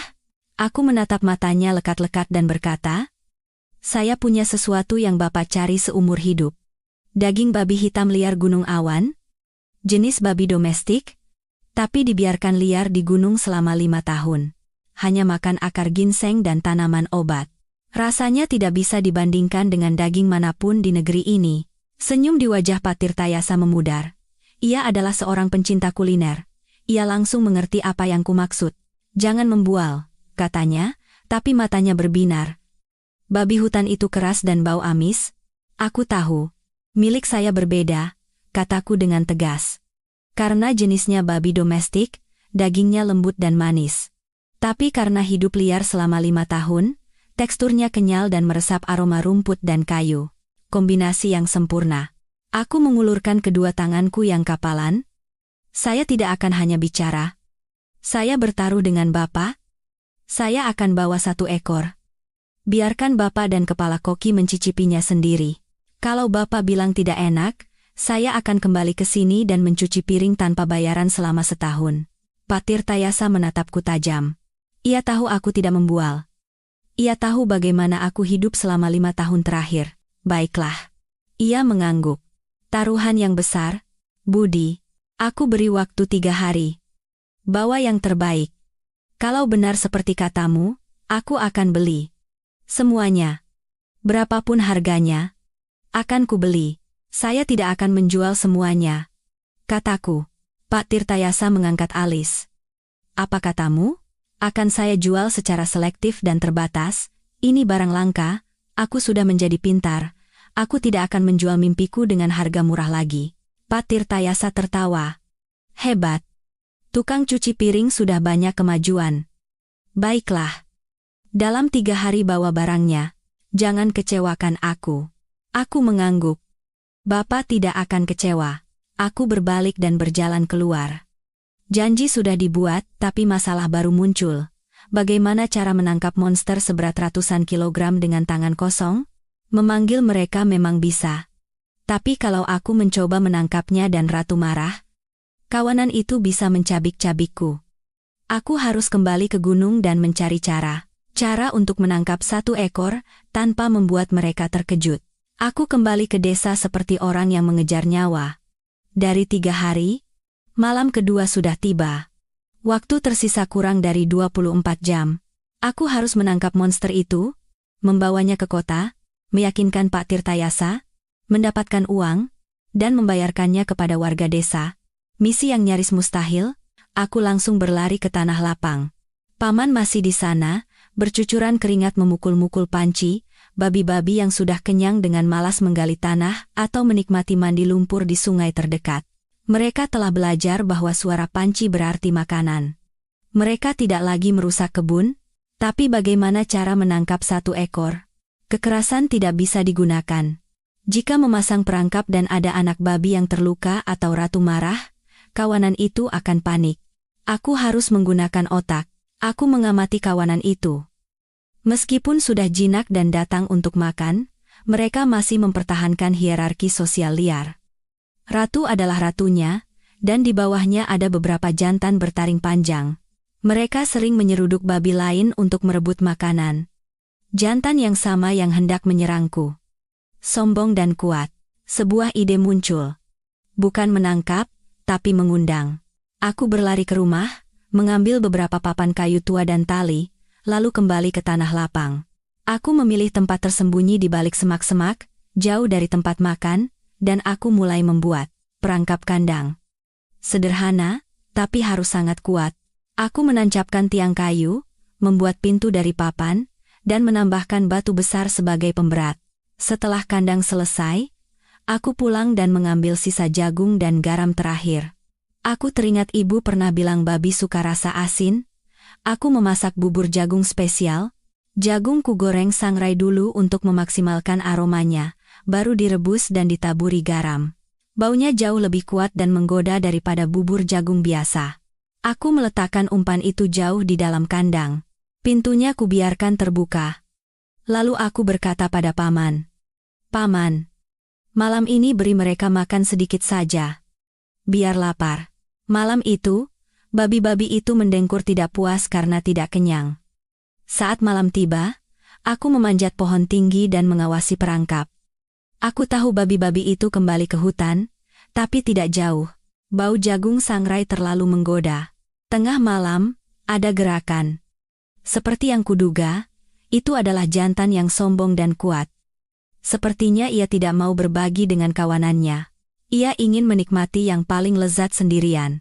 Ia mendekati kandang dengan hati-hati, berhenti, mengendus. Ia cerdas, tapi godaan aroma itu tak tertahankan. Saat ia memasukkan kepalanya dan akhirnya masuk sepenuhnya ke dalam kandang, brak. Pintu papan kayu yang berat itu jatuh. Dengan suara yang menggema di seluruh hutan, ia mengamuk, menabrak-nabrak kandang sambil meraung. Kawanan di hutan mulai gelisah, raungan marah ratu terdengar, kawanan itu berlari ke arah kandang. Jantungku serasa mau copot. Aku melompat dari pohon, inilah saat yang menentukan. Aku berlari ke depan perangkap, berhadapan dengan kawanan yang datang. Ratu, berhenti. Aku berteriak sambil memukul-mukul dandang yang ditinggalkan paman dengan sendok sayur, gila-gilaan. Teng, teng, teng, ayo makan. Semua mundur. Kawanan babi itu berhenti. Ratu di barisan terdepan menatapku tajam. Ia tidak mengerti apa yang kulakukan. Aku memukul panci sambil berteriak. Tidak akan disakiti, cuma pinjam sebentar. Besok ku beri 2 kali lipat. Aku memberi isyarat pada paman yang bersembunyi ketakutan di semak-semak. Api, nyalakan apinya, paman. Paman dengan tangan gemetar menyulut obor yang sudah disiapkan. Api berkobar, dan kawanan liar yang takut api itu mundur. Jantan di dalam kandang masih mengamuk, tapi kandang buatanku kuat. Aku menang. Sampel telah diamankan. Keesokan paginya, aku baru bisa meminjam satu-satunya truk di desa setelah berjanji akan memberikan bayaran 3 kali lipat. Memuat kandang berisi monster itu ke atas truk adalah sebuah perjuangan. Aku langsung menuju restoran Pak Tirtayasa. Aku tiba sore hari di hari ketiga, Pak Tirtayasa dan kepala kokinya sudah menunggu. Saat aku menurunkan kandang berisi monster yang mengamuk dari truk, mereka berdua membeku di tempat. Ya Tuhan, kau benar-benar membawanya? Pak Tirtayasa menelan ludah, ini sampelnya. Sekarang, silakan dicicipi. Babi itu dipindahkan ke dapur. Kepala koki dengan pengalaman 30 tahun awalnya ragu, tapi setelah goresan pisau pertama, ia bergumam kagum. Kulitnya tebal, tapi lemaknya tipis dan transparan. Dagingnya merah seperti daging sapi. Tanpa berkata apa-apa, ia memasak daging itu dengan cara paling sederhana, hanya direbus dengan jahe, dimakan dengan garam dan merica. Untuk merasakan rasa aslinya, saat hidangan disajikan, aromanya bukan bau daging babi. Itu adalah aroma ginseng, akar pohon, aroma hutan. Pak Tirtayasa dengan hati-hati mengambil sepotong dan memasukkannya ke mulut. Ia memejamkan mata, merasakannya, lalu matanya terbuka lebar. Tanpa kata, ia mengambil potongan kedua, ketiga, kepala koki juga mencicipinya. Tangannya gemetar. Ini daging dewa. Ini daging para dewa. Pak Tirtayasa menggebrak meja. Budi, kau benar. Ini sebuah karya seni. Berapa harganya? Ada berapa ekor yang seperti ini? Aku beli semuanya. Aku duduk dengan tenang. Sudah saya katakan, tidak akan saya jual semua. Saya akan memasok secara eksklusif dan jangka panjang hanya untuk Bapak. Baiklah. Jangka panjang. Pak Tirtayasa bersemangat seolah menemukan tambang emas. Berapa uang yang kau butuhkan? Aku beri uang muka. Untuk bisnis kan butuh modal. Ia langsung mengeluarkan buku ceknya. 5 miliar. Cukup? Bawa ini, bangun bisnismu dengan benar. Cukup pasok aku 2 ekor setiap minggu secara konsisten. Aku menerima cek itu. Tanganku gemetar. 5 miliar. 5 tahun lalu aku kehilangan segalanya karena ratusan juta. 5 tahun kemudian, aku mendapatkan uang itu kembali dalam semalam. Terima kasih, Pak. Tapi saya harus segera kembali. Ada orang-orang yang menunggu saya. Aku memegang cek itu dan melompat ke truk. Pak sopir, cepat kembali ke desa. Saat aku tiba di halaman desa, hari sudah senja. Hari terakhir dari 3 hari. Seluruh warga desa telah memenuhi halaman, Pak Kades di barisan depan, para pemuda sudah siap dengan senapan berburu dan golok. Budi datang. Mana uangnya? Pak Kades menggeram. Kalau tidak ada uang dan babi-babinya tidak dikurung, malam ini kami yang bereskan. Ibu terisak di teras. Aku turun dari truk dengan tenang. Tanpa berkata apa-apa, aku berjalan ke depan Pak Kades. Dan bukannya cek, aku mengeluarkan segepok uang tunai dan menyerahkannya. Pak Kades, maaf membuat menunggu. Kerugian desa katanya 300 juta, kan? Ini 600 juta. Seluruh desa menahan napas. Pak Kades menerima gepokan uang itu dengan tangan gemetar. Kau. Ini. 300 juta untuk ganti rugi, suaraku terdengar jelas di seluruh halaman. 300 juta sisanya adalah tanda terima kasih saya kepada warga desa yang telah menjaga babi-babi saya selama 5 tahun terakhir. Mulai sekarang, tidak akan ada satu ekor babi pun yang turun dan merusak kebun. Saya janji. Aku berbalik menghadap orang banyak. Dan mulai hari ini, saya ingin mendirikan koperasi peternakan ramah lingkungan Gunung Awan, berbasis pada kawanan babi ini. Saya akan mempekerjakan pemuda-pemuda di desa kita. Bagi yang mau bekerja bersama, saya akan berikan gaji yang lebih baik dari di kota. Mari kita bersama-sama membangun kembali gunung ini. Mari kita semua menjadi kaya dari gunung ini. Keesokan harinya, hal pertama yang kulakukan adalah pergi ke bank. Aku menyerahkan cek itu ke teller dan berkata, saya ingin melunasi seluruh pinjaman atas nama bapak saya, almarhum Bapak Sutrisno, pokok dan bunganya. Hal kedua yang kulakukan adalah pergi ke kantor kecamatan. Saya ingin memperpanjang kontrak sewa Gunung Awan. Untuk berapa lama? Bukan 5 tahun? 20 tahun? Aku keluar dari kantor kecamatan dengan surat kontrak 20 tahun di tangan. Aku telah melunasi utang bapakku, menyelamatkan rumah, dan mengubah bencana menjadi peluang. Aku mengangkat kepala dan menatap Gunung Awan. Langit hari itu terasa luar biasa biru. Lahirnya koperasi peternakan ramah lingkungan Gunung Awan menjadi buah bibir di seluruh kabupaten yang miskin. Orang-orang menyebutku gila. Tapi ketika di bulan pertama aku memberikan gaji 3 kali lipat lebih besar dari upah kuli di kota kepada para pemuda, semua orang menyebutku hebat. Dengan modal dari Pak Tirtayasa dan pinjaman tambahan, aku memulai pekerjaan yang dianggap mustahil oleh semua orang. Aku memasang pagar kawat yang kokoh dengan tiang-tiang beton di sepanjang lereng Gunung Awan. Aku mengubah seluruh gunung menjadi satu kerajaan raksasa. Aku tidak membiarkan mereka kelaparan. Aku membangun pos-pos pakan di berbagai tempat di hutan. Setiap hari, Paman, yang kini menjadi kepala teknis pakan, mengendarai traktor membawa jagung dan ubi, dan dengan gagah memukul panci. Suara teng, teng, kini menjadi simfoni hutan. Aku menepati janjiku. Hanya babi pilihan yang kujual. Aku memasang perangkap berantai yang hanya bisa menangkap jantan dewasa, sementara betina dan anak-anaknya terlindungi sepenuhnya. Kawanan itu tidak berkurang, malah berkembang biak dengan lebih sehat. Babi hitam liar. Gunung Awan menjadi legenda di kalangan pencinta kuliner. Pak Tirtayasa membuka 3 restoran lagi. Aku melunasi semua utang dan membangun kembali rumah orang tuaku menjadi yang terbesar dan termegah di desa. Ibu, yang seumur hidupnya menangis, akhirnya tertawa. Kisahku dimuat di koran dan televisi. Orang-orang menjulukiku Raja Babi. Suatu hari, aku pergi ke kota untuk menghadiri pesta peluncuran menu baru yang diadakan Pak Tirtayasa. Bukan lagi sebagai tukang cuci piring yang bau, melainkan dengan setelan jas yang rapi. Saat sedang berbincang dengan orang-orang, aku terhenti. Di seberang sana, ada Dewi, masih cantik dan anggun. Ia bersama seorang pria muda yang sopan.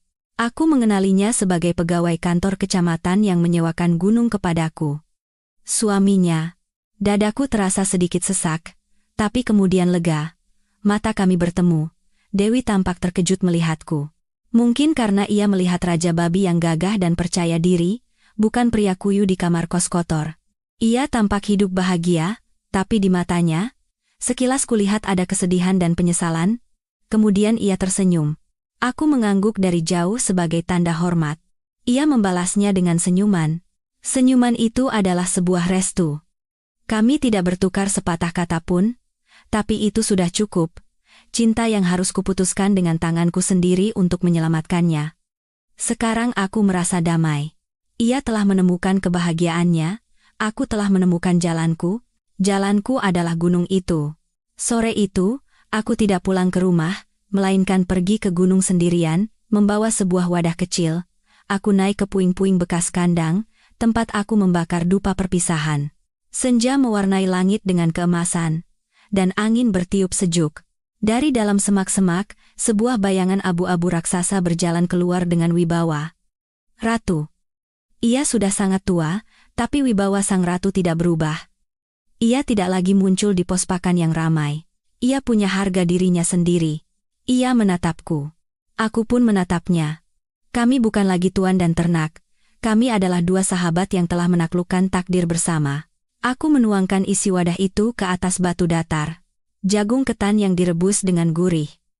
Ini makanan spesial untukmu, ratuku. Ratu mendengkur rendah. Ia tahu itu adalah bagiannya. Dan perlahan mendekat. Aku tidak melihatnya makan. Aku berbalik. Di belakangku, terdengar suara ia mengunyah jagung dengan nikmat. Aku menuruni gunung dengan hati yang ringan. Aku telah melunasi semua utangku. Utang pada orang tua, utang pada cinta, utang pada warga desa, dan juga utang pada diriku sendiri. Aku berbisik pada angin. Terima kasih, Ratu. 5 tahun lalu, aku terpaksa meninggalkan kalian dan mengingkari janji. 5 tahun kemudian, kalian diam-diam menunggu dan menepati janji hutan. Kalianlah yang mengangkatku, yang kukira sudah mati, dari kubangan lumpur yang gelap ini. Sungguh. Terima kasih.